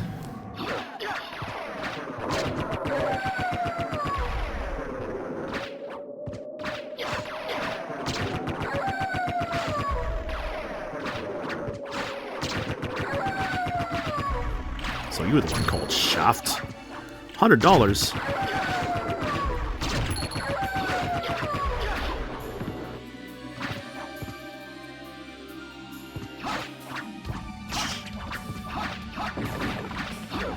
Pot roast.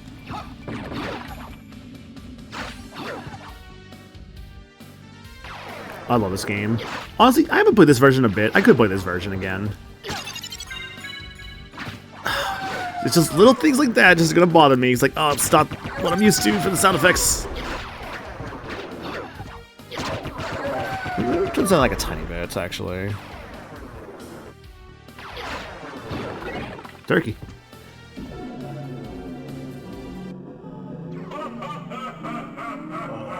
Alucard, what is your business here?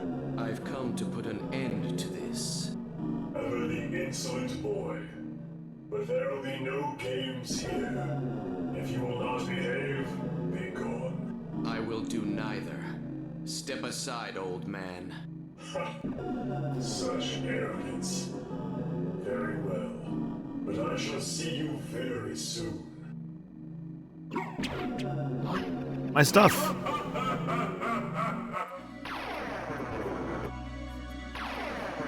I remember that for the corruptions.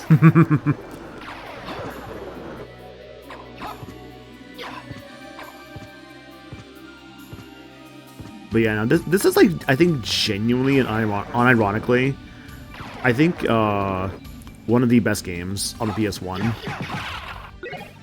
It's one of those games. It's one of those games I think everyone should play at some point. It is just genuinely that good of a video game. Oh, they never fixed that? What the hell? Oh, I thought the PS5 version would have fixed that. There was like that weird little lag that happens when you try and save in this version. I thought it was fixed on PS5. I guess not. Red Rust. Cubazo. I can, I think, read enemy names now? No, that's for the candles, I think, right? Yeah, that's for the candles and stuff. Trying to get like hearts and like sub-weapons and all that.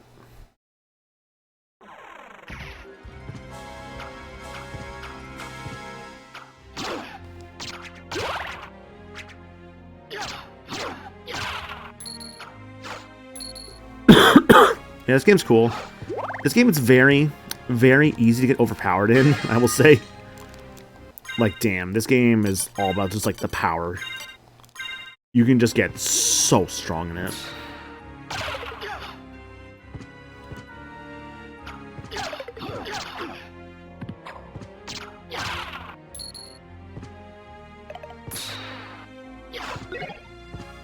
Also, the music's really good. Just like Xenoblade 3, exactly.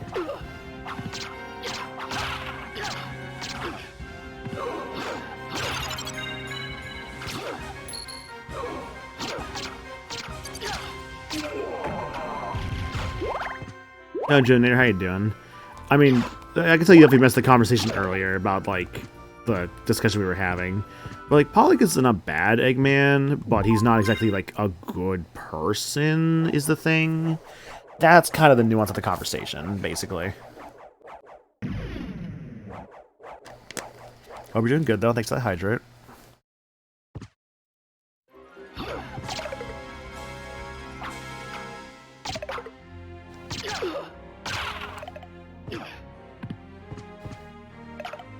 Hot, too hot.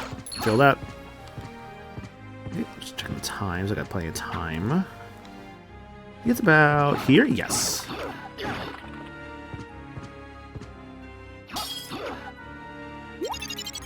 Life Max.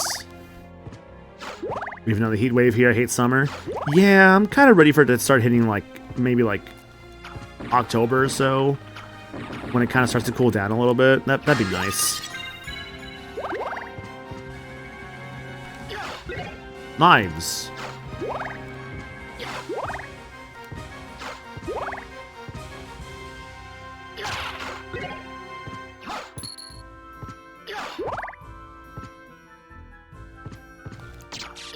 It's kind of wild to me just how many items there are in this game that are of varying degrees of quality. Some being much better than others, I find.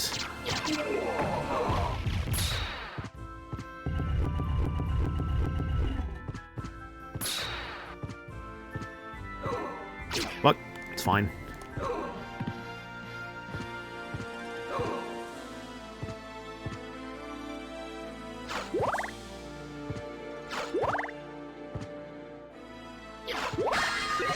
When did Peter Cullen voice Mario? Hello? Wait, when did that happen?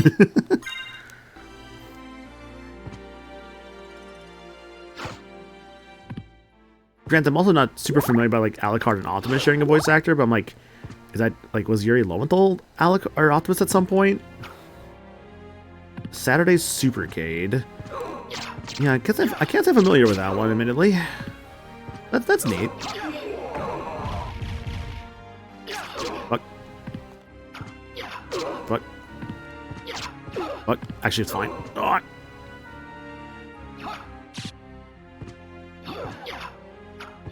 Please. Thank you.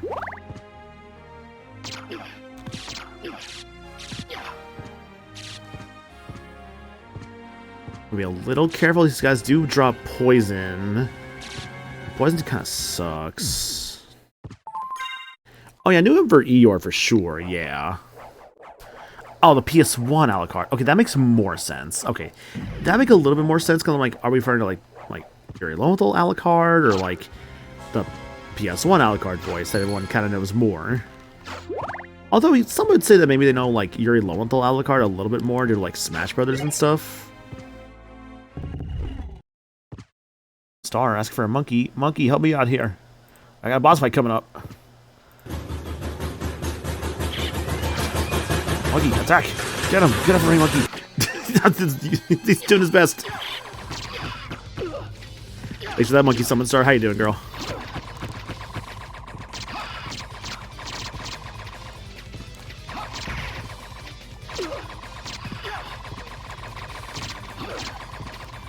Sleepy.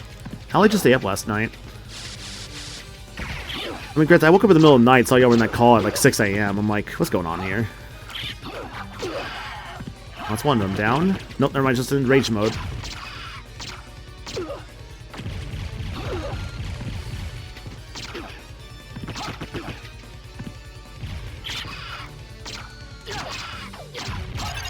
It's one down. One's been an hour later. Okay. Life max up.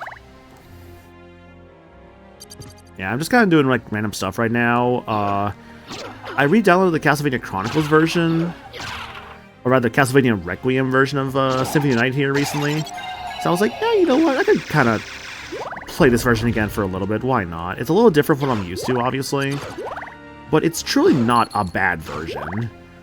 Like, even if you don't have like the old voice acting, that doesn't make this version bad by any means. No, it's still a good version of Symphony of the Night. And like, if you care that much about like the original voice acting, I mean, there are ways, of course, to emulate it if you so wish to choose to do so. Sunglasses.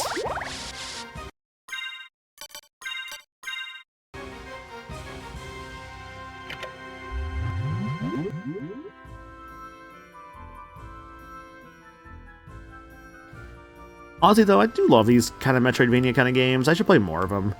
At some point, I still need to buy the DS Castlevania collection. Ooh, Bachelor, my boy, I love this thing. A little weaker, but it's a lot faster. I remember the Bachelor usually I end up using for like a little bit in a normal playthrough of Symphony of the Night. So this will serve me quite well. How the Advanced Collection, haven't touched it. They're all good games in there. My personal favorites, albeit not everyone's opinion, is Harmony of Dissonance, which I'm hoping to actually finally stream that this year. I've streamed the other two Advanced Trilogy, well, other two Metroidvania games of the Advanced Trilogy. At one point, I guess I also did technically stream Dracula X at 1.2. So I mean, there's only one game in that collection I've never streamed before, so I do hope to fix that in October? Question mark. But yeah, no, like Harmony Dissonance is good, Circle of the Moon is good, and Aria of Sorrow is good. Like, they're all good games. Aria is definitely considered the best of the three. Circle, I think, is considered the second best, and I think Harmony is considered the worst of the three. But as a Harmony of Dissonance fan and like defender, I will freely say that game is still really good, and I really like it a lot.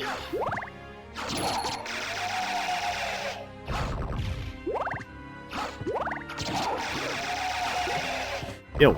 No. Do not give me that goddamn diamonds. I do not want it.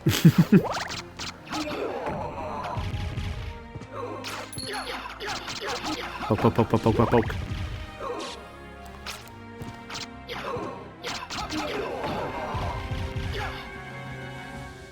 Poke. Gonna make a poke. Gonna poke you in the eye with my knife. I'm poking you in the eye.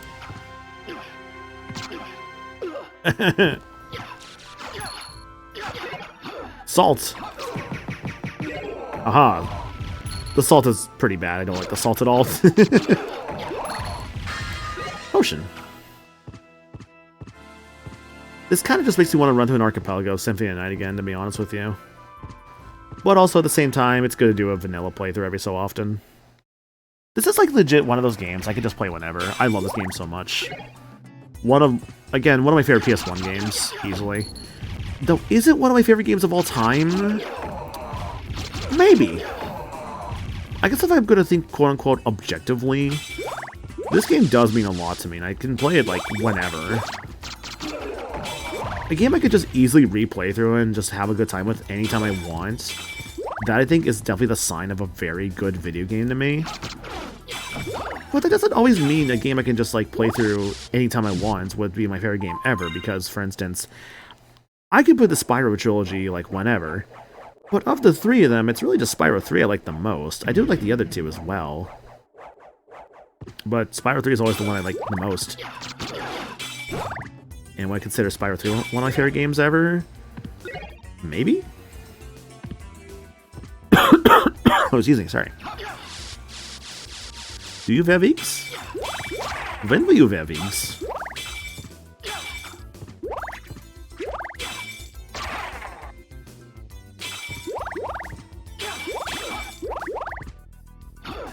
Oh, shout out by the way to this version, Castlevania Requiem. If you have your controller speaker turned on, anytime you collect a heart or break a candle, that comes in through your controller speaker for every single one. I turned that feature off so fast when I replayed this game in this version. I kind of never really turned it back on, to be honest with you. Spirit Orb. I can now see, I believe, enemy names. Is that correct? Yeah. Oh, enemy damage, not the names. That was close.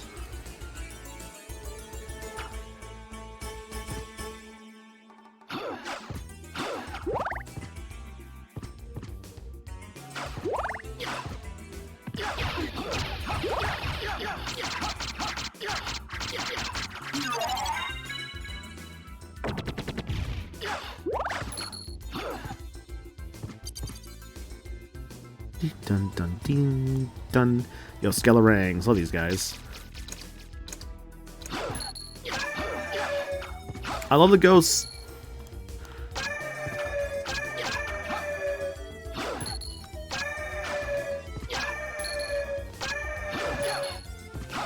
The ghost makes me laugh as an enemy archetype in this game, because whenever I hear them scream, I just think about Peter Parker's scream at the end of Spider-Man 2, where like that rubble's about to fall on Mary Jane. He's like,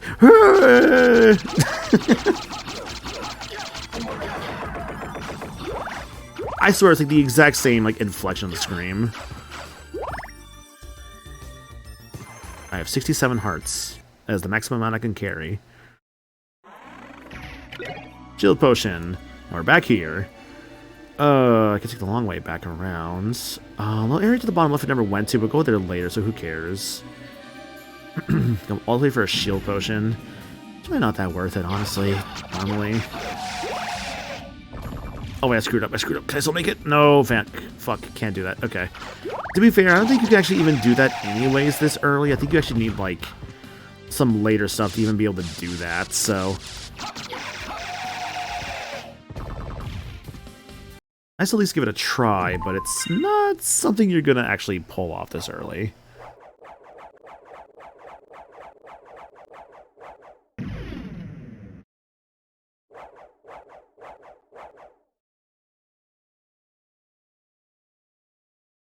Doon, doon, doon. Sorry, checking something really quickly.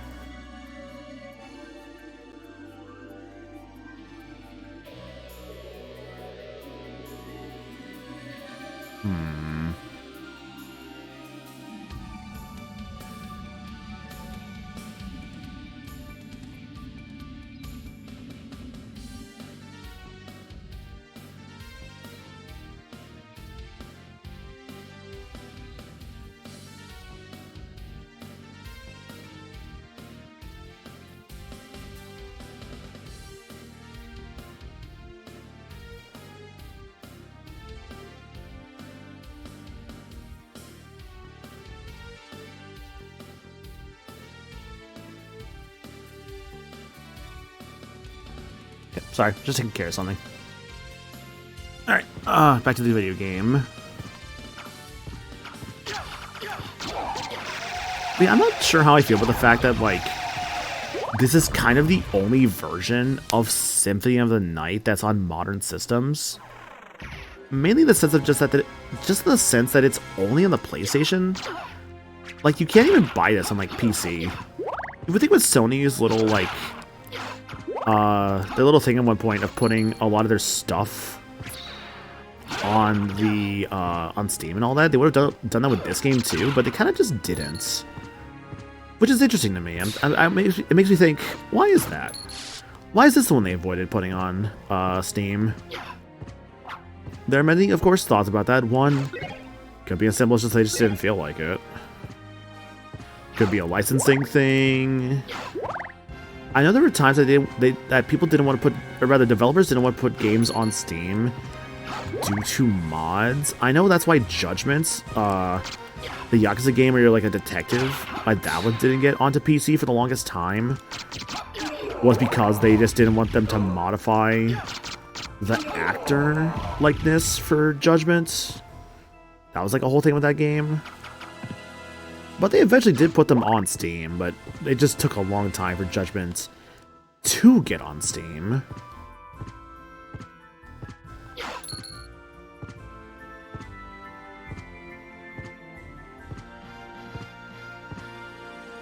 Sony does love their exclusivity. It'd be great that if Hamster handles this game. Dude, could you imagine that? Just like some kind of thing on like the Switch where it just says, oh, Hamster releases a classic version of like some old PS1 games. And one of them is like the original PS1 Symphony of the Night. If they actually had that on like the Switch, where I could just buy Symphony of the Night's PS1 version on there, I'd buy that all. I would buy that in a heartbeat, dude. It'd probably be like 10 to 15 bucks realistically, but I think that'd be super worth it just to have the like an official way to buy OG PS1. OG PS1 Symphony of the Night.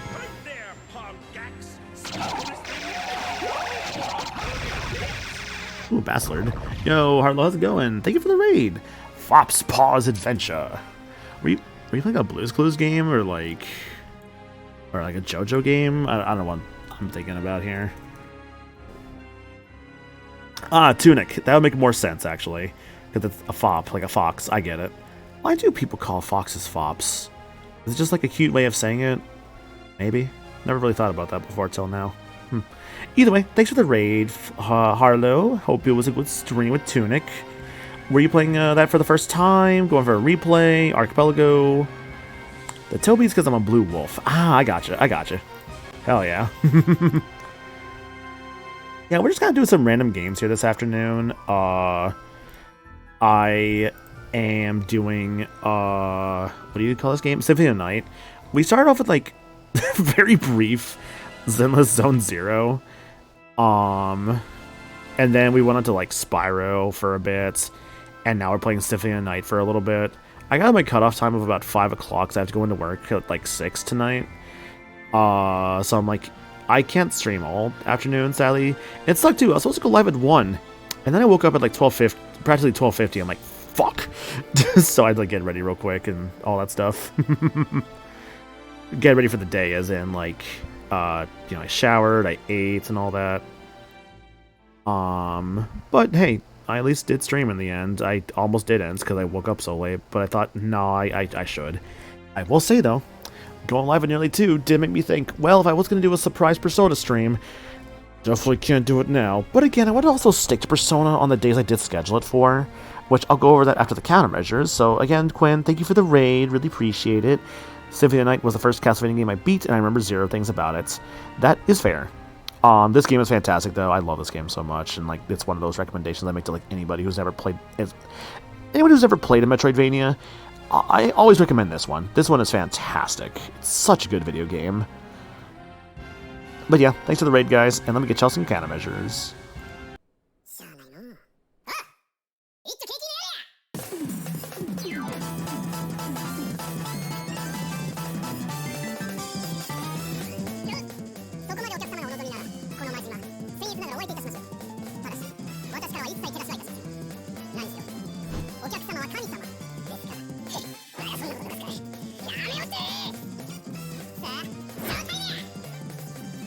Quinn and crew. Thanks for the raid, guys. Appreciate it.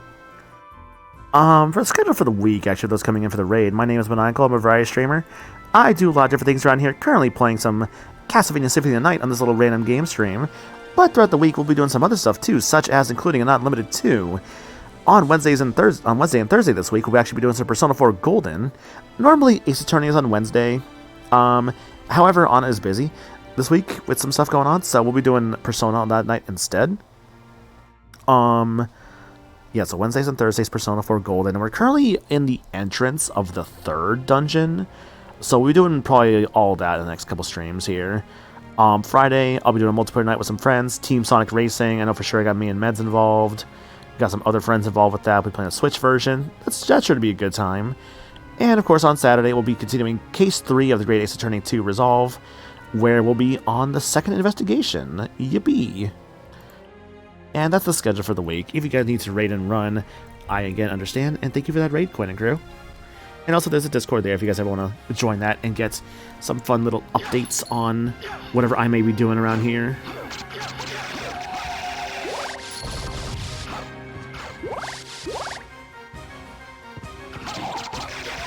Ugh, Diamond.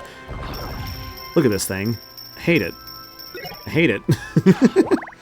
I don't know, the crystal isn't that bad.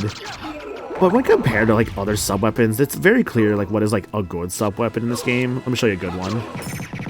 That's the Holy Water. Probably the best sub-weapon in the game. But also, there's a point in Symphony of the Night where, like, you just get so powerful with Alucard and his weapons, you kind of never really need to use sub-weapons ever again. Like, I'd argue this game has, like, 3 good sub-weapons. The Axe, the Holy Water, and the Clock. And the Clock is more so a utility tool. The Salt's not... like, it's weird, right? Because, like, the Salt and the Holy Water are, like, the exact same thing. You put them on the ground and they do damage. The thing is, though, Holy Water does the damage a lot faster. Why is the heart gain noise so loud?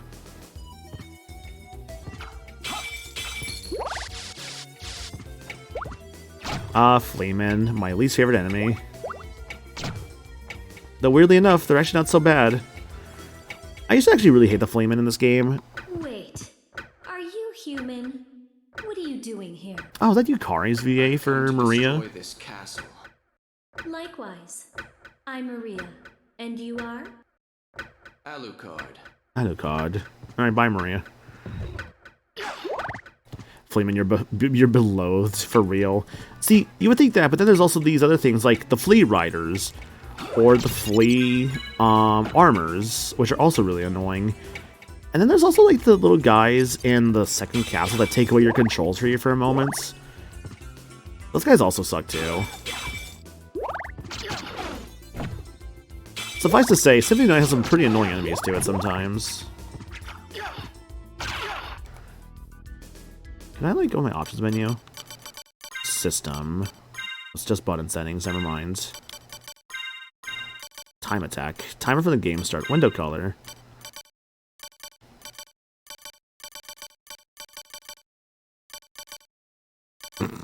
Ah, nice and green.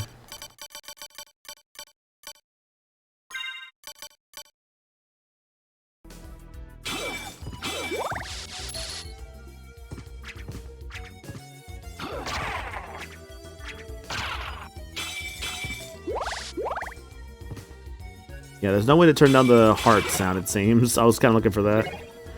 Chroma key green windows takes me back. Yeah. Takes me back to my Final Fantasy VI playthrough where I chroma keyed Snoop Dogg onto the stream. It was him, like... It was, like, in the... Like, the... I think... God, was that, like, my first Final Fantasy VI stream, I think it was? God, what a vastly different time and person I was around then.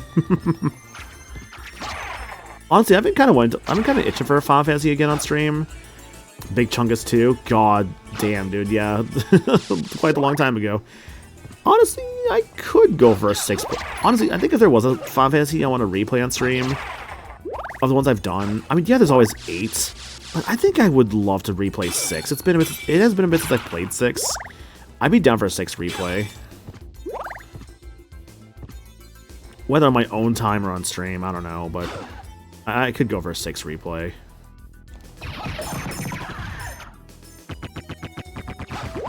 Too many games I want to replay, not enough time.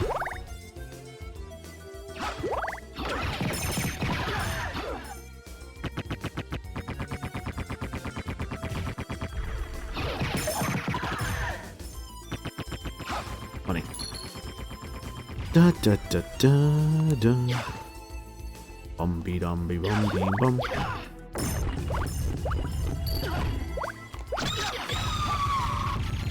I hate the stone plant. That stone plant sucks.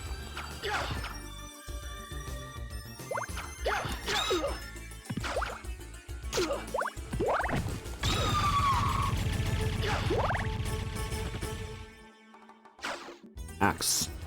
And my axe. Then you have my sword. And you have my bow. And my axe.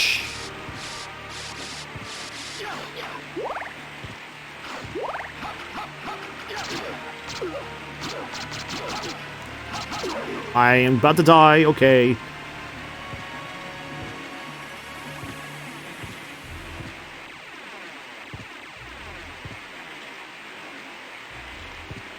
Good thing there's a safe point in here, in this room.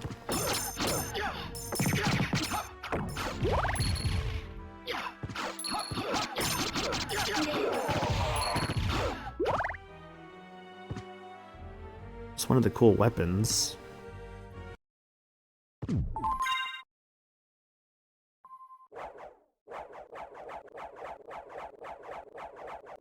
You know, damn well going back for that one thing. I want it. So tell me what you want, what you really, really want. I'll tell you what I want, what I really, really want. I want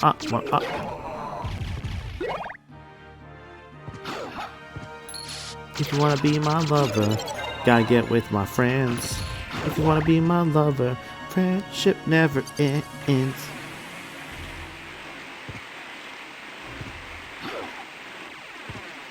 Wait, if you want to be my lover, then you gotta get with my friends? Is that... That doesn't sound right, does it?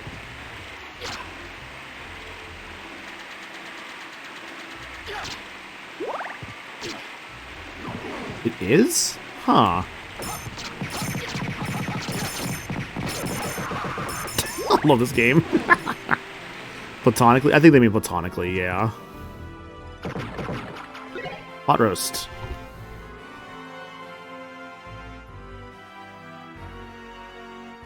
How y'all doing, by the way? Y'all doing good? Y'all having a good time? Y'all have a good, I'll say good night. I'm too used to streaming at night.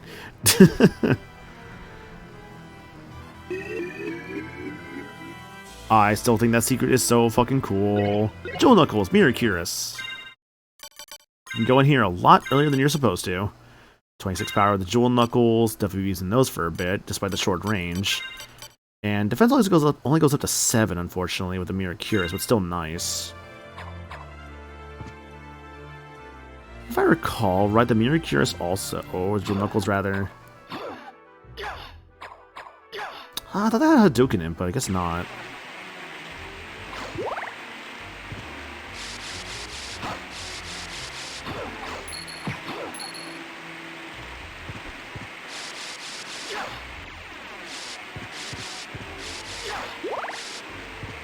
Bird.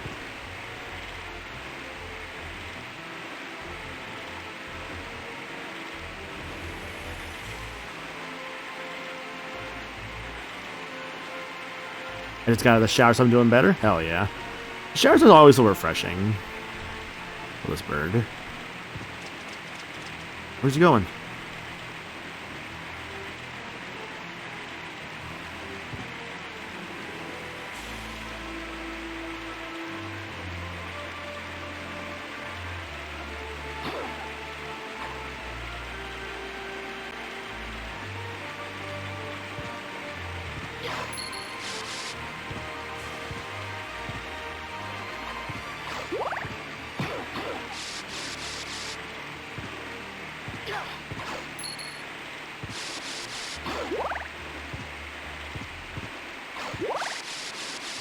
Interestingly enough, there's actually also a Jewel Sword in this game. But to get that one, that's like a lot later, and you also need some like transformations that's There is a transformation that does come up pretty soon.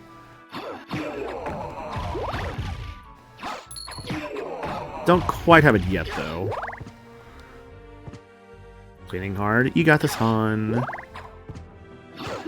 I believe in you. Believe in the me that believes in you.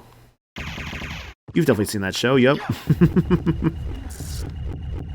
My favorite quote from Breaking Bad. Jesse, believe in the me who believes in you. Hey, yo, Mr. White, bitch, what the fuck you talking about?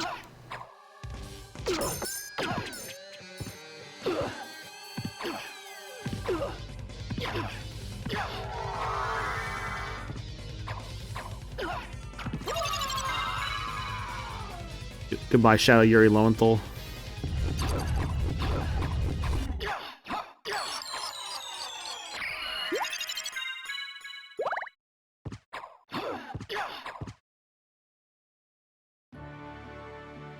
Gladius will be good if I didn't just get that Jewel Knuckles.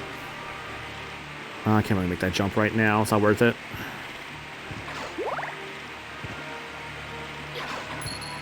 I have no idea what that's from. I say it all the time. The whole believe in me, believes in you. It's from a show called Gurren Lagann.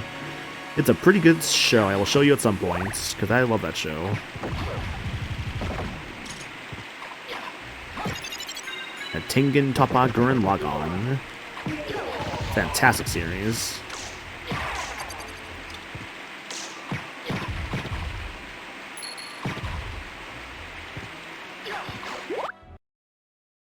I can't tell if there's a luck Alucard or not. He's got 12 luck, which is good.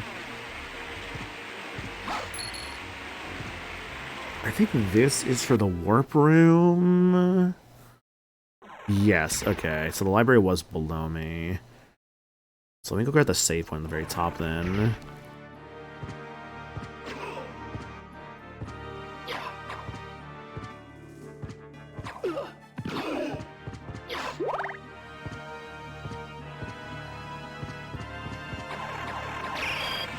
Elevator activated! I love the way that text popped in there.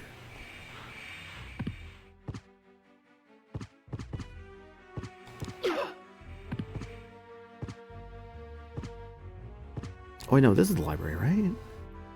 No, this is not the library. This is another area. I can't really do anything with quite... Yeah, because I don't have the bat soul. Right, once I have the soul of bat, that... God, the soul of bat legit gives you so much in the way of exploration options. It's crazy good.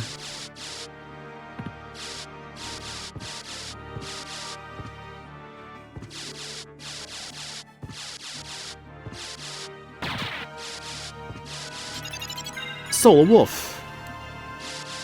I can now transform into a dog. Behold.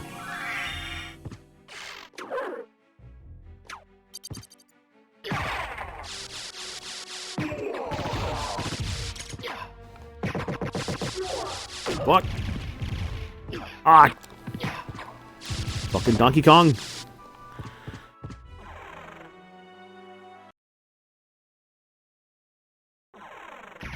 Library. It's time to read. Read. Reading Rainbow. Have you unlocked your spells? I mean, like... Yeah. You don't need to unlock the spells, as long as you know the inputs. That's all you need.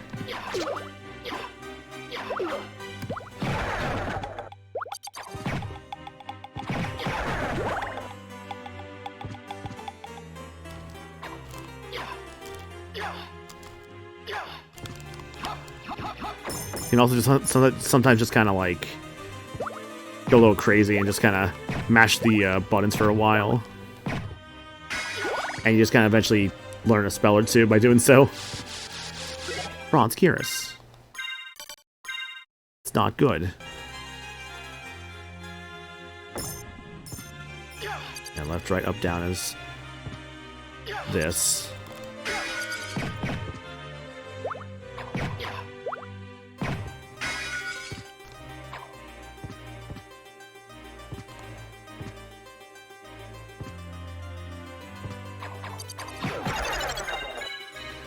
The Hadouken input depends on your weapon. There's some fist weapons where you actually do get a Hadoken out of it.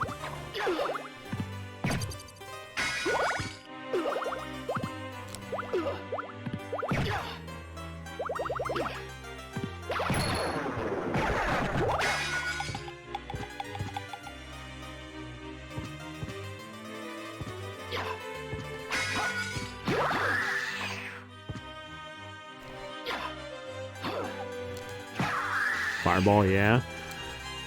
I get you.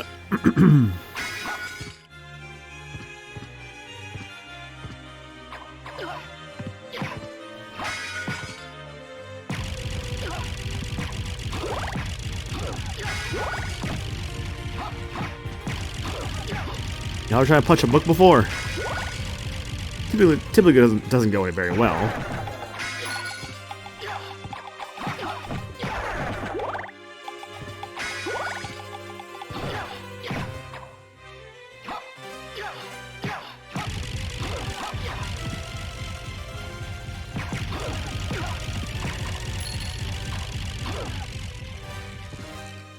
I should play Bloodlines at some point. I do own it. I got the classic collection, so I could play off that one. It's been a long time, old one. Eh? Why, it's Master Alucard. Come to visit, have we? This doesn't have the same sauce. Oh, but young Master, I could never betray the good Count. You won't go unrewarded. Really? In that case, just tell me what you need. It's like, money. How about this? Jewel of Open. Need that one for sure. Thank you. Thank you. It's not the same. It's not the same.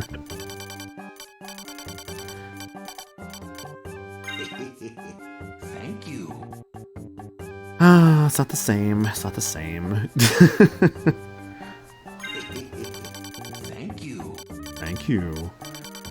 Thank you. Thank you. Yeah, it's Soul Seal, Touch of Spirits, Hellfire, Dark Metamorphosis.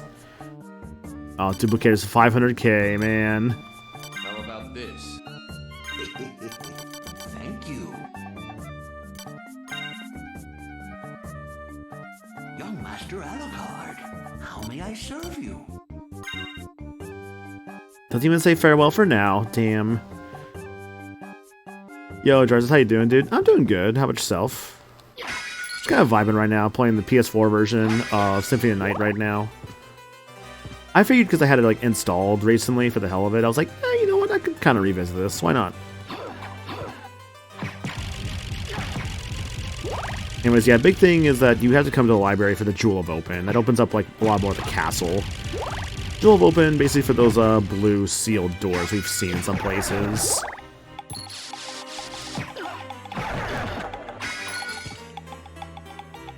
It's based on the PSP version, yeah. This is the PSP re-release that they threw onto the PS4 a while back. It's basically Castlevania Requiem was basically just a re-release of Castlevania Chronicles for the PSP, which is cool. Very cool. I can now see enemy names.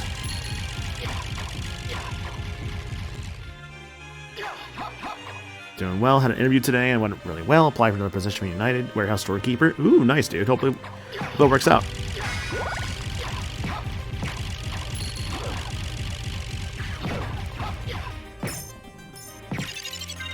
Level up.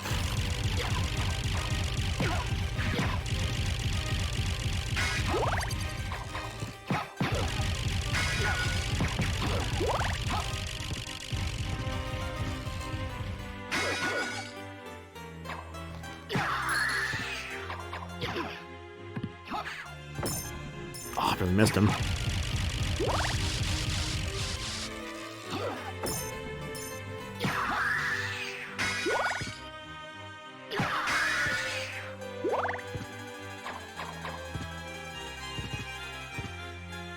Castle map does reveal us a lot to do, by the way. So the Jewel of Open, the main thing with that is that it kind of opens up two areas mainly. That area to the far left and that area on the bottom there.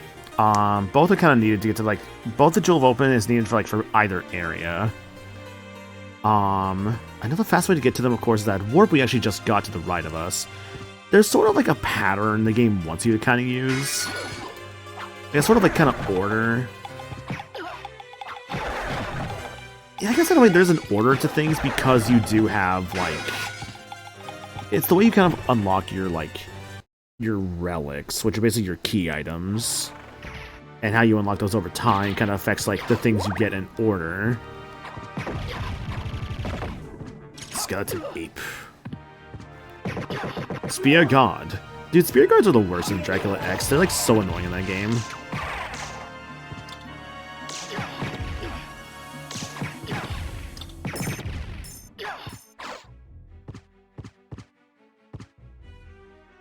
Now, the Saturn version does have more stuff, that is true. Though the Saturn version was never released outside the Saturn, sadly.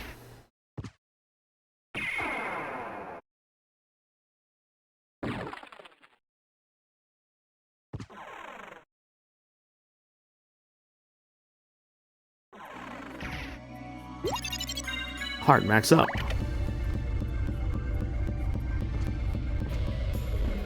Only in Japan, yep.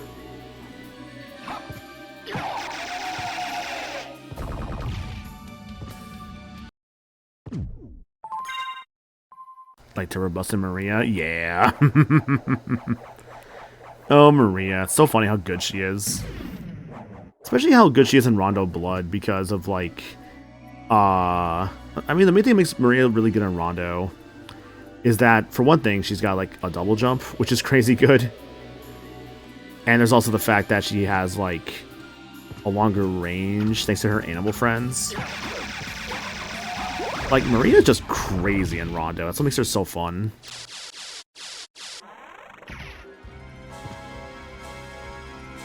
She takes double damage. Yeah, she's a lot more frail. That's the big thing with her. When I first played Rondo, when I like beat it on stream, I remember I was like going through it as like Richter, and then when I liked Maria, I think I just kind of did the rest of the playthrough as Maria, just for the hell of it. And honestly, playing as Maria was very fun, actually. I know it's actually... It's easier with Maria, but still, it was fun. And also made me really appreciate this one song. It was like it's something called, like... I think the song was called A Ghost Ship's something. But basically it's like this like one like aquatic like ghost ship stage. That had a really good song in that version, in Rondo. I do like how it sounds in like Dracula X as well. There are some, it's weird, right? There are some songs I actually prefer how they sound in the SNES version versus like the Saturn version, or no, sorry, the TurboGrafx version of Rondo of Blood versus Dracula X on the Super Nintendo. And I like both versions and songs for different reasons, but it kind of just depends on the track, really. Like for instance, the cemetery stage, I think like stage 5, I think. The song itself was mainly just called Cemetery, and that one I really like the SNES version of a lot more. But both are good. Both are very good. And hell, in a way, I kind of see like Dracula X and Rondo of Blood as like a two cakes situation, where I really enjoy and vibe with both for different reasons.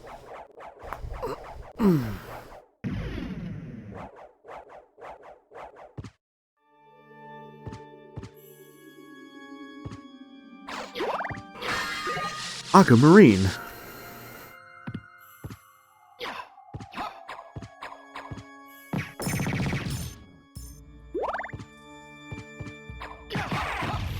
Ah, the fire is so powerful.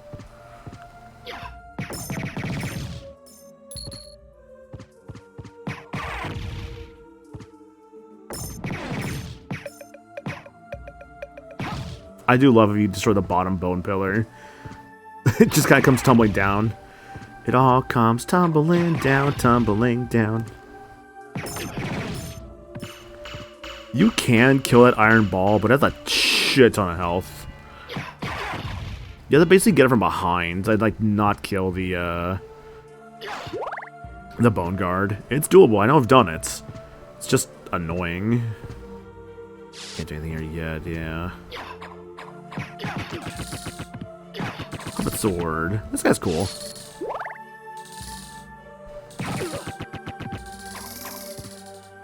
sound effects. This guy's so cool, though. Ah, why is this game so cool? I love this game.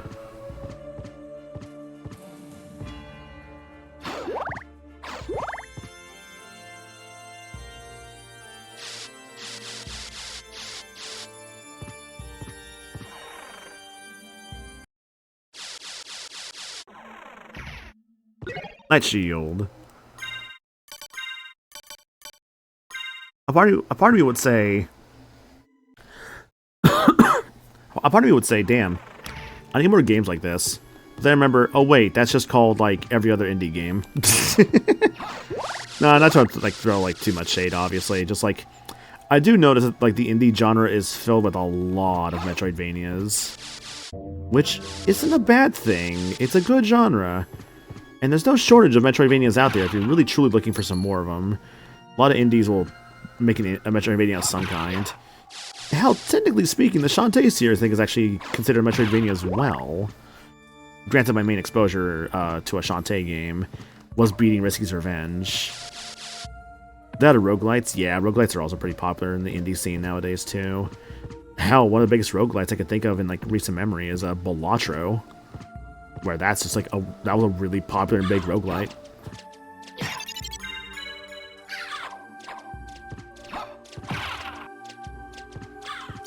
Like Dust and Elysian Tale. I'll get to it soon. I'll get to it sooner than later, huh? Don't worry. Fucking birds.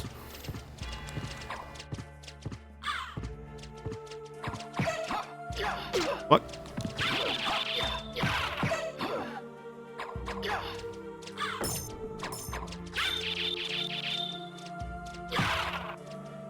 That was my first Metroidvania? Yeah. I think we're at a stalemate. Blue Raven.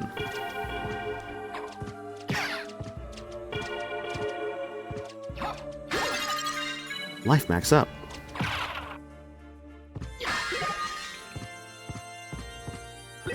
Silver plate. How good is that one?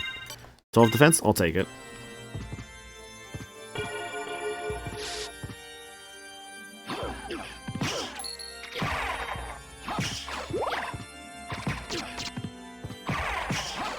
You know, the whole thing with the Jewel Knuckles is that you're supposed to get more, like, better potential drops for, like, jewels and all that. Actually, no, I think actually we'll take the book. Because I'm having a little bit of trouble against this guy with long reach. No salt for me. Salt is doo-doo.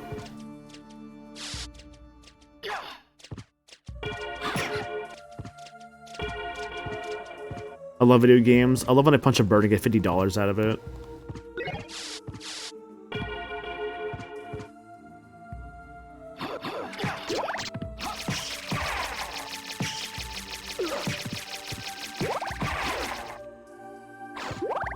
Though, that could be the argument of Earthbound. Oh, fuck. Boss fight's right here. I have, like, no healing whatsoever. Shit. I do have 8 pot roast.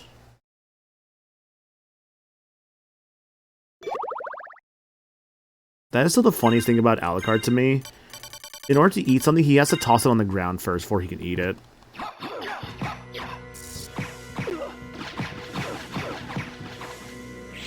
Like I must have this steak served on the ground before I'm allowed to eat it.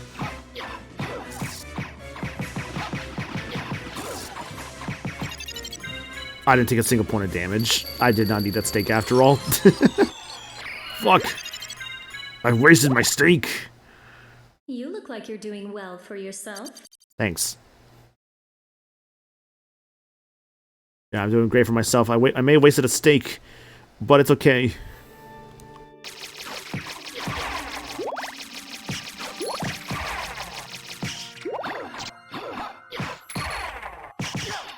Raccoon coded AF.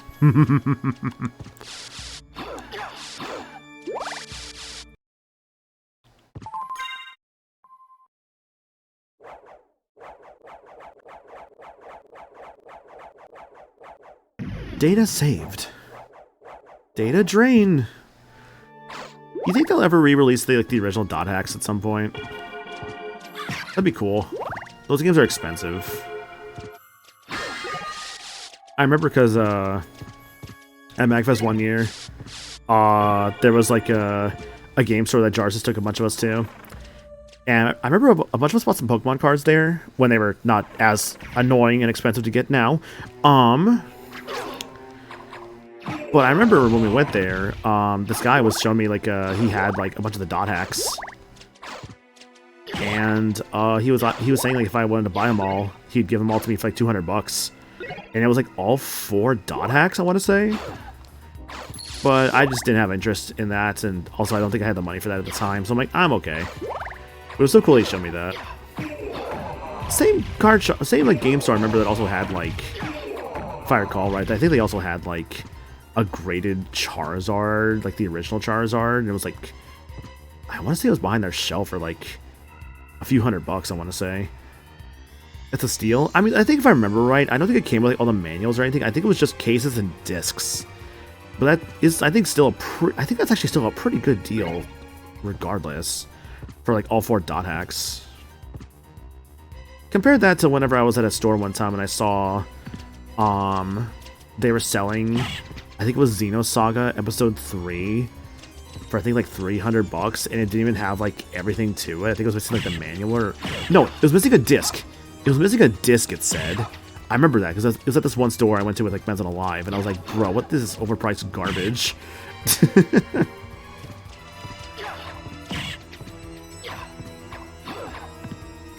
Leapstone! Oh, Leapstone, my beloved.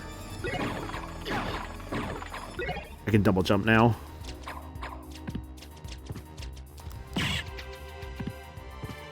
Flea Rider.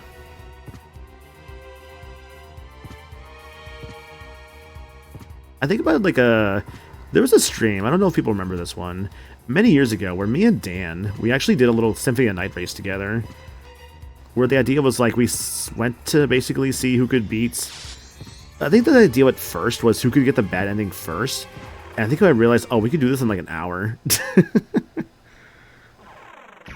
So I think we, instead then, I think we pivoted to, oh, who could like, basically, I think we decided to pivot to who could save Richter, which I think then pivoted to who could just beat the entire game, because I think we were able to save Richter in like, I think 2 hours or 3 hours, I forget what it was. It's been a bit though, but I mean that was a fun little stream, like again me and him like doing that together. I remember like he did apologize to me actually after it was done, mainly just because like a lot of the viewership was on his side, but I'm like, I don't care, I had fun.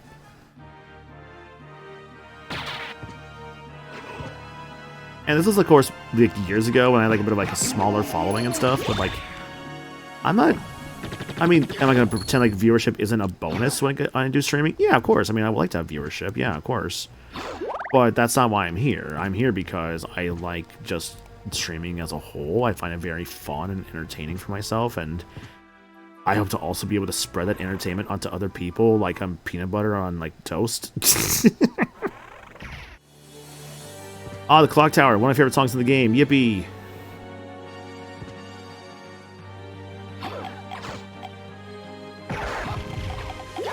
This song is called The Tragic Prince. It is a very good song.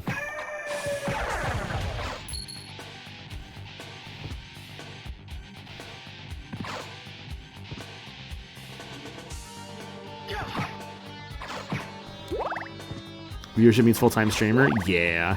Which, like, I would love...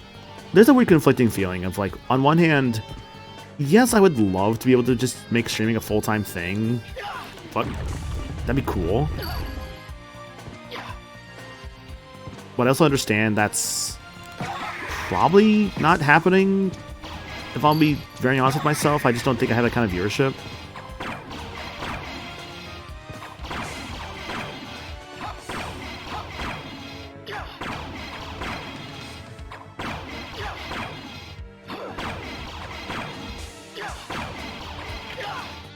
Okay, got the click. Good. Fuck. Fucking Medusa heads.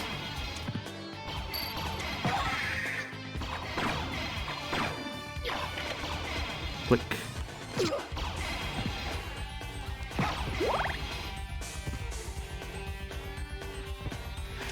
Yeah, that's the other thing as well with full-time streaming. You have to also consider what games you play as well. I can't tell if I'm getting the click or not because of the fucking water. Shit, you know, longer weapon.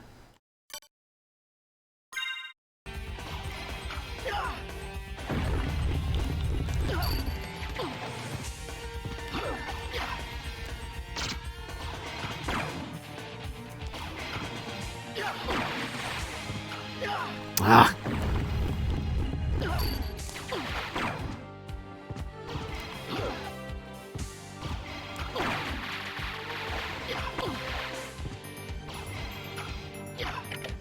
There we go.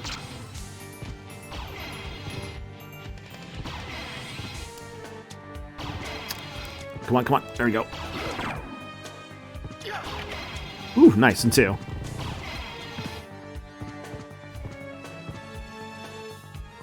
Steel helm, gold plate, starflail. Hell yeah.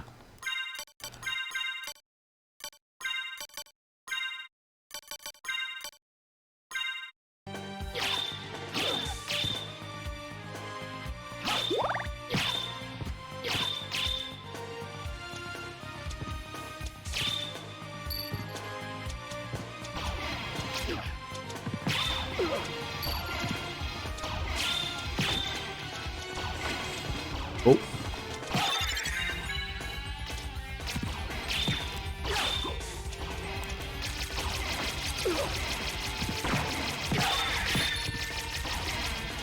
Yeah, getting sick can also be a problem with streaming too. Like with full-time streaming, because if you're sick, you can't stream. And you can't stream, you're not making money.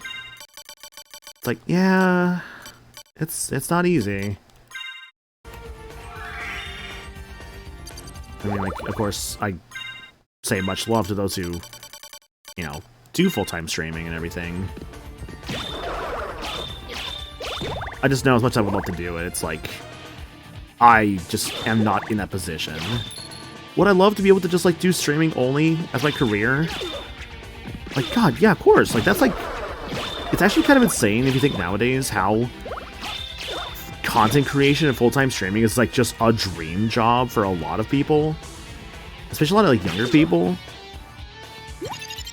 Because it's like, well, I see guys like, let's say, Markiplier, Jacksepticeye, stuff like that. Like, you see people see people like that, and they're like, I want to do that too. I want that to be my career. And, like, that's great. The problem is that this market, I'm gonna be very real, is oversaturated. Everybody wants to stream. Everybody wants to be that big YouTuber nowadays. Everyone wants to be like the next Markiplier, like Jacksepticeye, etc., etc. Nowadays, I feel like to kind of make yourself known, you have to really be doing something truly unique. But also, you kind of have to also just get lucky. Well, high potion. Like, I'll be very real. Streaming is a lot of luck nowadays. Is it hard work? Yeah, of course. But it's also luck. You just have to kind of just get lucky. If you want to, like, really be, like, a big guy. And that's okay. It's okay not to be that way. Oh, shoot, right. Vandal swords.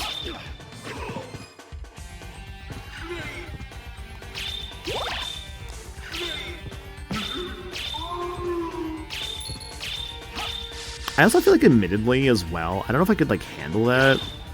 The idea of just, like, oh, now I have, like, hundreds of viewers all at once. I'd be like, oh, wow. It's like, do I want this, though? I don't know. Because on one hand, when you have, like, that many people, there's more of a responsibility you do actually have to kind of, like, keep in mind. And in a way, the hobby isn't a hobby anymore. It's a career. And you have to do what you can to keep that career.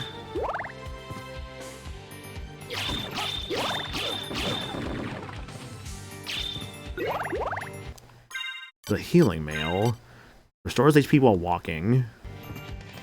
Back in June, I made the requirements for affiliates. I won't go further with it because Twitch wants me to verify my identity via persona.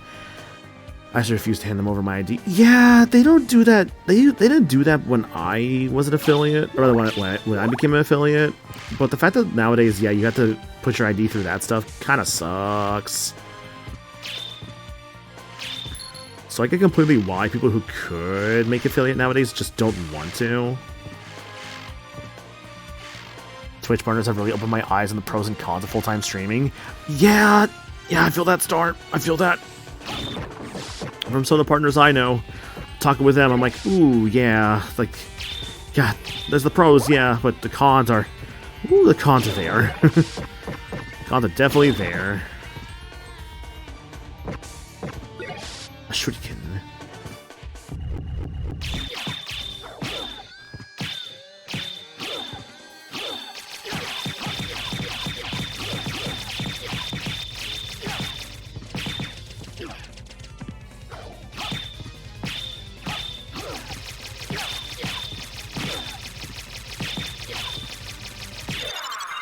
Nice. Being a public figure scary? Yeah. Yeah. Like, I feel like I can already barely take care of myself with this kind of stuff online. I feel like I'm always worried when it's like... I mean, like, I unfortunately kind of know that I have this, like, reputation of being, like... What is it? Like, I have a reputation in some places being just like, oh, this silly, funny guy who says, like, the random things. I'm like, that's cool and all. But man, I think the rough part is too. This is not to call out anybody. It's like in particular. I'm gonna state that up front. This is not calling out anybody. But when I see someone like really trying to kind of like fixate on like, let's say a joke with me, like they're really close with me or something, I'm like, I don't know you. You know what I mean? I'm just like, I don't know you. I don't know you that way. You don't have to do that. I don't know, maybe it's a little harsh, but I'm like, yeah, I don't know. Some people will be a little too overly friendly sometimes, and I'm like, hey, you seem nice and all, but I don't know you that way. You know what I mean? I need to go back to that spot over there, yeah. That little underwater area I need to go to next. Oh, also, I need to go back to the clock tower area, too, because I have the, Oh, you know what? Okay, I know what to do next, actually, yeah. Okay, I got an idea. Yeah, because I can't make this jump without either like the space jump or the bat soul. I get snarky on you when you say something silly or absurd. It's not your default. Exactly, yeah. Some people think that like I'm legit just always like that. I'm like, man, y'all never heard of playing it up, huh? Like, no shit, I'm not always like that, dude. You know how exhausting that would be? Like, fucking hell, no way.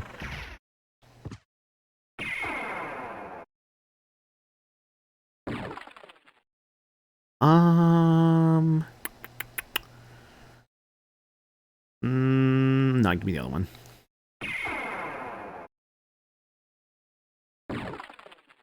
It's funny to think you're probably more hinged on your streams than I am on mine.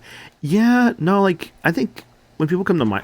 Dude, you know what? Okay, again, I'm not calling out anyone in particular with this, but there was something one time that bugged the fuck out of me, like, on a stream I did years ago, where someone was like, basically in my own stream, they're like, oh, like, you know, Michael's here and all, but you should go watch him on Claire's stream, because he's funnier there. Or something along those lines. I was like, bro, I was so close to banning that person in that moment. I'm like, dude, fuck off with that.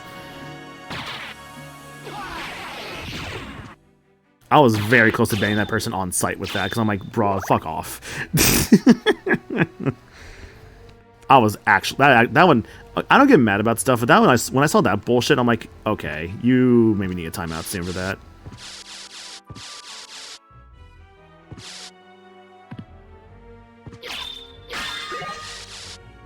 I saw a comment from Jars this earlier. Let me see. Hang on. I will admit, when we did the Mario Party collab with Claire and Limit, I was a bit overwhelmed with chat because I was trying to be and focus on the game. Yeah. I understand that, like, Jars, like, I completely get it, dude. Like, I get there's a sort of thing to it where you kind of have to what am I trying to say here? There's a thing to it where you kind of have to be just kind of chill with it. Just like, oh yeah, you know, just really comment every so often, but yeah. But I also get completely, if it's a large chat like that, I get being overwhelmed. Trust me, it took me a bit to get used to Claire's size as well. The size of her chats, to clarify that sentence better. The size of her chats when I was first, like, co-comming and stuff there. definitely took me a bit to get used to that kind of stuff. But I mean, I got used to it over time, sure. But even then, I like just more of a chill vibe like this. Like, I don't think people realize this is more so the real me right now. Just like, I just like to just kind of vibe and relax with stuff. And just kind of show people things I like, such as this game.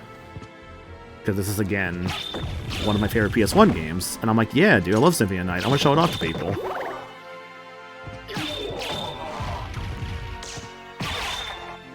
And sometimes I might say some dumb bullshit or two, but like, damn, again, just, that comment always kind of bugs.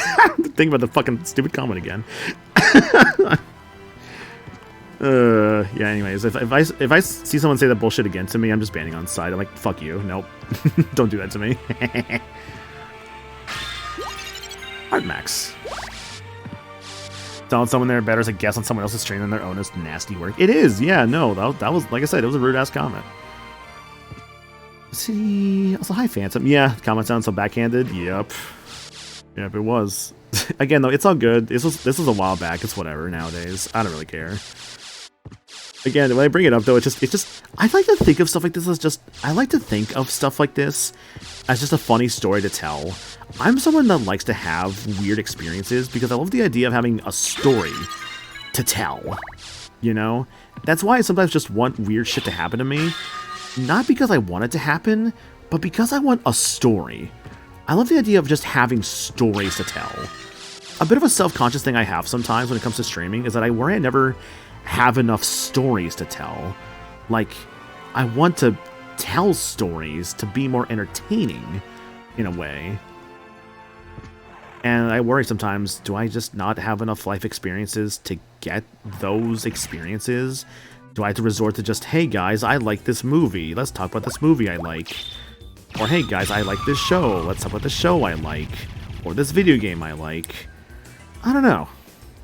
I worry I use that as a crutch sometimes. But I don't think it's a bad crutch necessarily, because I mean, I do love film, I do love media as a whole. I wouldn't talk about things I didn't like, you know? I'm not gonna be like, hey guys, y'all see like the Celtics? Like, I don't fucking know the Celtics. I know they exist. I think they're in Boston, I think they're in Boston. Sounds right. But I don't know much beyond that. I feel like you also do what I do, where you have that to advise on the dynamic. Like, you play the goofball a lot, but that's because a lot of people around you take the straight man role, figuratively speaking. Exactly, yeah. Like, I like to think I'm someone that is very good about bouncing off of other people.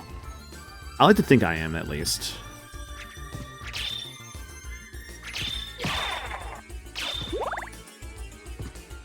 I don't know, I try to be like a vibe matcher, like when and where I can.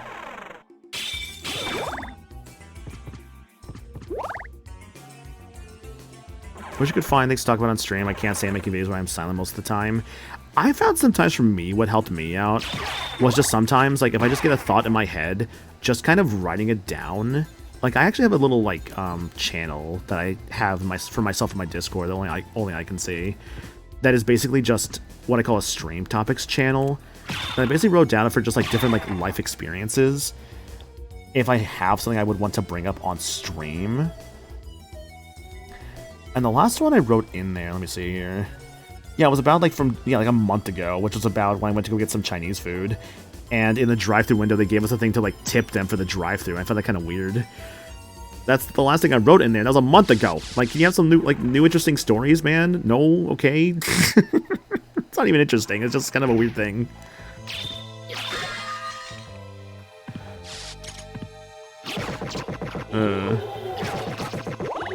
But hey, I mean, I also don't want to, like, overshare things either, because I worry sometimes I, like, share too much of, like, my job or something that could come back to bite me in the ass somehow. So I try to be a little careful about that.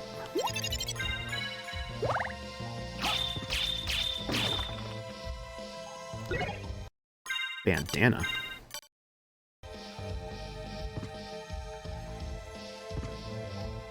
What time is it? Oh shit, it's almost 5. Fuck, okay. I'll go for a little bit longer. No, I want to keep playing video game. I want to keep talking to people, because you guys are cool.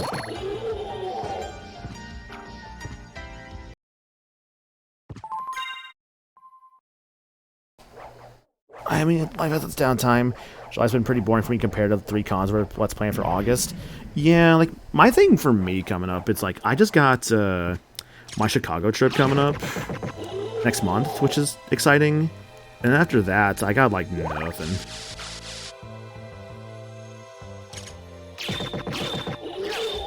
At least I'm going to work. Like, at least I'm working and, like, making money and stuff. I could be making a little bit more money, I suppose. I was, like, recently updating my resume, because I'm like, maybe it's time to start looking for something new.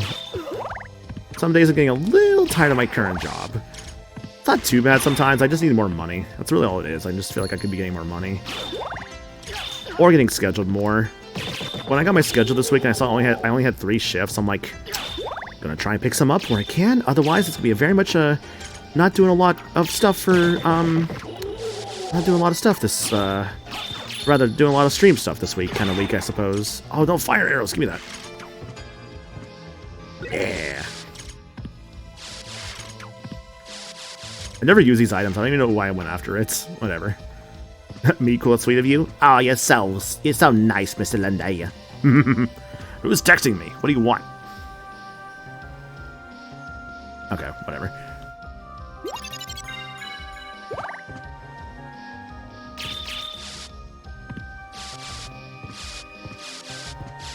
But it was like a lot of stuff I want to work on my own time, honestly. Like, I think a big thing is that I feel like I've been kind of...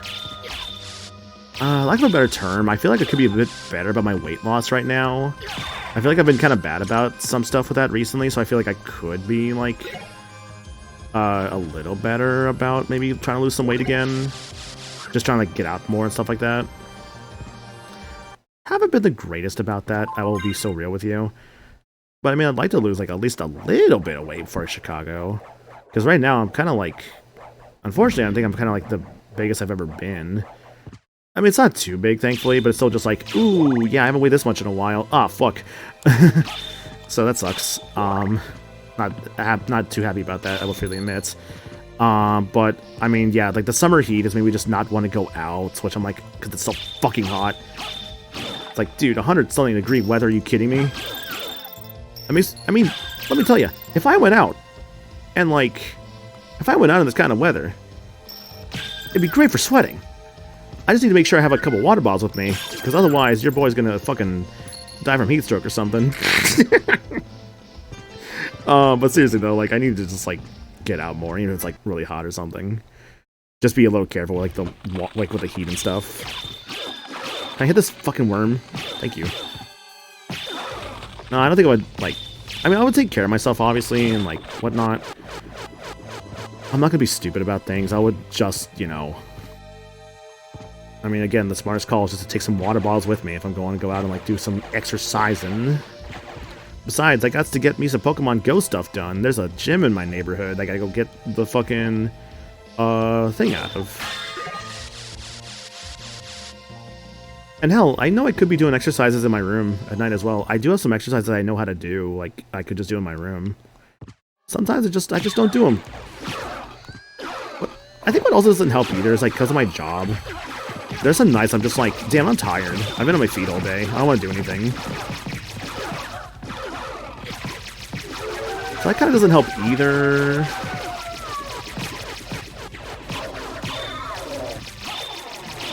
Yeah, I think work hasn't really helped either from being on my feet usually being on my feet all day at work. Like at home, I'm just like, I just want to rest. Crystal Cloak.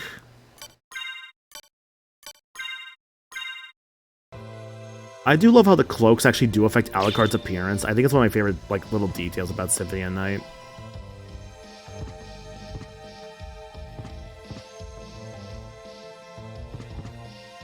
But yeah, I might just continue this playthrough on my own time. I don't know, we'll see. I did actually have an idea I wanted to do for today. So recently I decided, like, a lot of times on like afternoons rather, for my afternoon streams, I always have, like, if I'm not having a dedicated plan, like let's say like Persona for instance, I always have a bit of a struggle with, like, a sort of choice paralysis of thinking, oh, what should I do? So I decided to kind of write down a bunch of stuff I would want to normally do. And then I'm like, okay, now use this little wheel sight and, you know, spin the wheel, see what it gets you.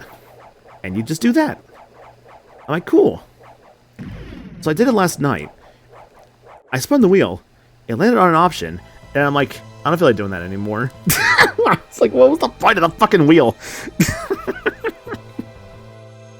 Oh my god. It's like, what's the fucking point of making the wheel if you're just like gonna immediately be like, I don't want to do that. Like, these are all things you would want to do.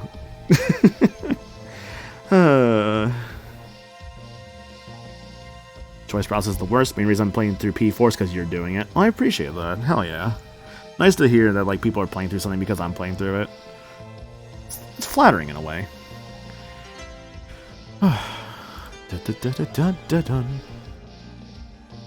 Bum. God, this music so much.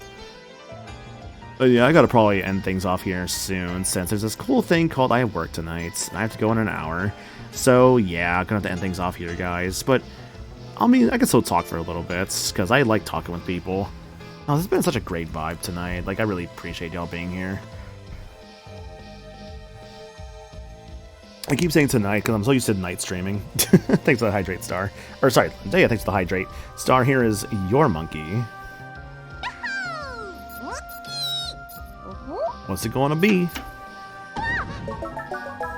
Oh, it's the Jungle King Keyblade. All right. And Sora stolen it once again. It's messed up, Sora. Thanks for that monkey summon there, Star. I gotta really ask Wolf for some like more monkeys at some point, actually. I have like 50 something, but Dan does not feel like enough sometimes. I mean, I say it doesn't feel like enough. I mean, I say that in the sense of I love all these different ones, but like, damn, I would love more. But also, I know he's busy with stuff, so like, I understand.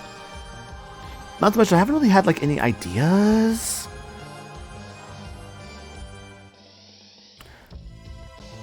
Where are these images? Oh, nice. Okay, sorry. I was like looking at some images I had of like on my OBS. I'm like, what are these images? Video games, great. Really wish Konami would just bring it to modern platforms in the future. Yeah, I mean, like someone mentioned the idea earlier of Hamster porting this over, the Symphony of Night PS1 specifically, porting that over to modern stuff. Since I think they started porting some PS1 stuff at some point, but don't quote me on that one. Hamster I know was the guys who did like the arcade archives on like the Switch and all that. Although I think they're on more than just the Switch, but still. I would love to see that. But also could just be Sony just really trying to hog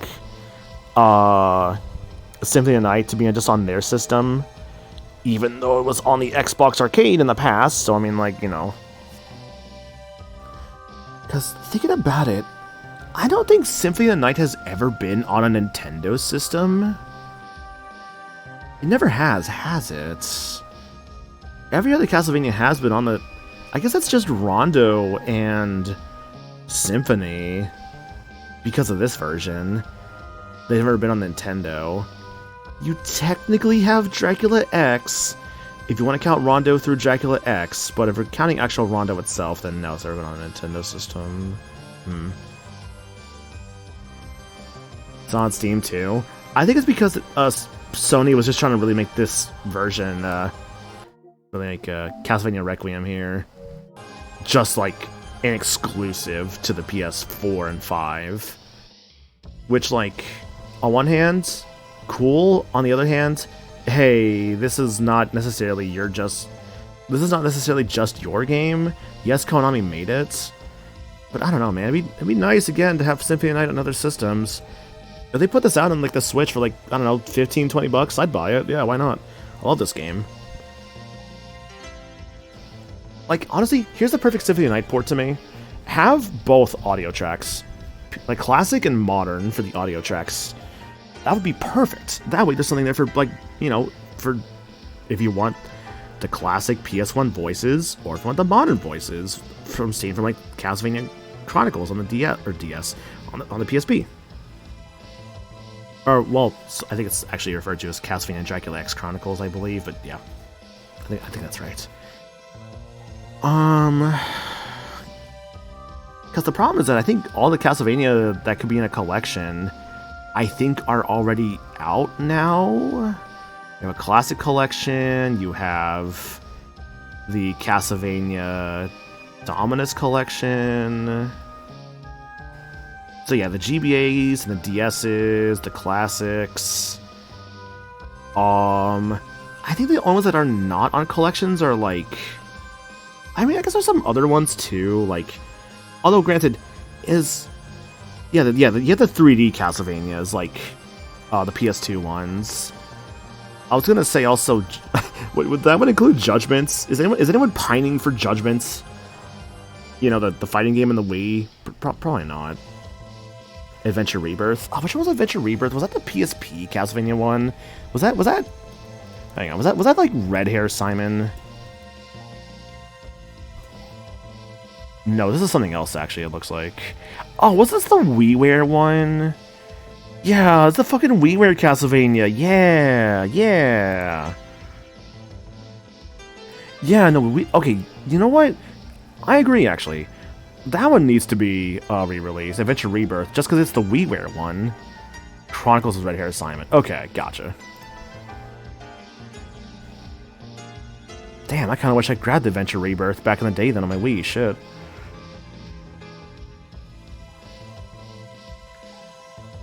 But yeah, I gotta probably end stream here because I gotta start getting ready for work. So thanks for being here, guys. I really do appreciate it. I had a good time this evening / afternoon. I regret not getting Contra Rebirth. Thankfully, there are ways to like emulate these games nowadays. But yeah, schedule for the week. Tomorrow, Wednesday, we'll be doing some Persona 4, where we're gonna be doing the 3rd dungeon of the game. Little Muddy Q striptease. Thursday, we should be finishing that dungeon as well as going back to the sauna. We'll probably also go back to the sauna at some point as well, to grab the weapon for Kanji at the end of those.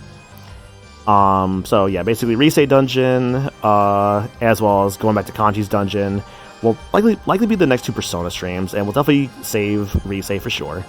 Friday, Team Sonic Racing I know I'll be co-streaming that with Meds as the current plan. I'll be playing that alongside some friends, so that should be fun.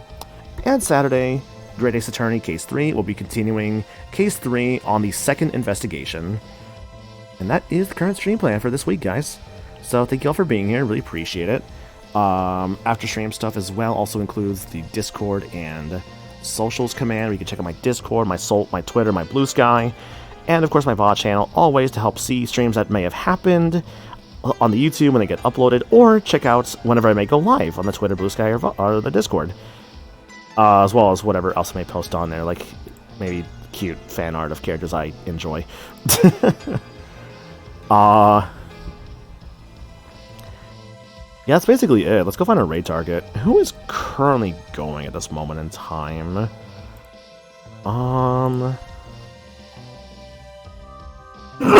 Ooh, excuse me, sorry. That one stuck up on me. Is this person still going? Oh, they're about to raid. They're about to raid soon, probably. Fuck. In that case, I'll probably pick a different target tonight. Okay, I have something we can raid. Checking to make sure they're still going, actually.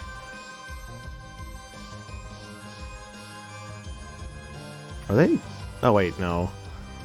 Oh, wait, shit, I think they're on intermission too. Or are they? Hang on. Yeah, they're on. Oh, fuck, they're both on? Fuck, I think they're both on intermission stuff. Okay. You know what? Whatever. I'm just gonna... I think he's probably still going for a bit. We're just gonna go raid Peter. Peter Person. Currently playing some Final Fantasy 14. Okay, looks like he's back. Awesome. Okay. Yeah, so Peter's playing some Final Fantasy 14. I don't know what he's doing. Maybe he's doing some dungeons or something. I don't really know this game, to be honest with you. But he's doing some MMO stuff in 14. I think we go give him a raid. And if you have the emote, then what the hello? Alright, as I chill to this wonderful soundtrack, I'm gonna go get ready for work. So, thank you again for being here, guys. And I'll see y'all here tomorrow for more Persona 4. Y'all have yourselves a good rest of your day. Bye!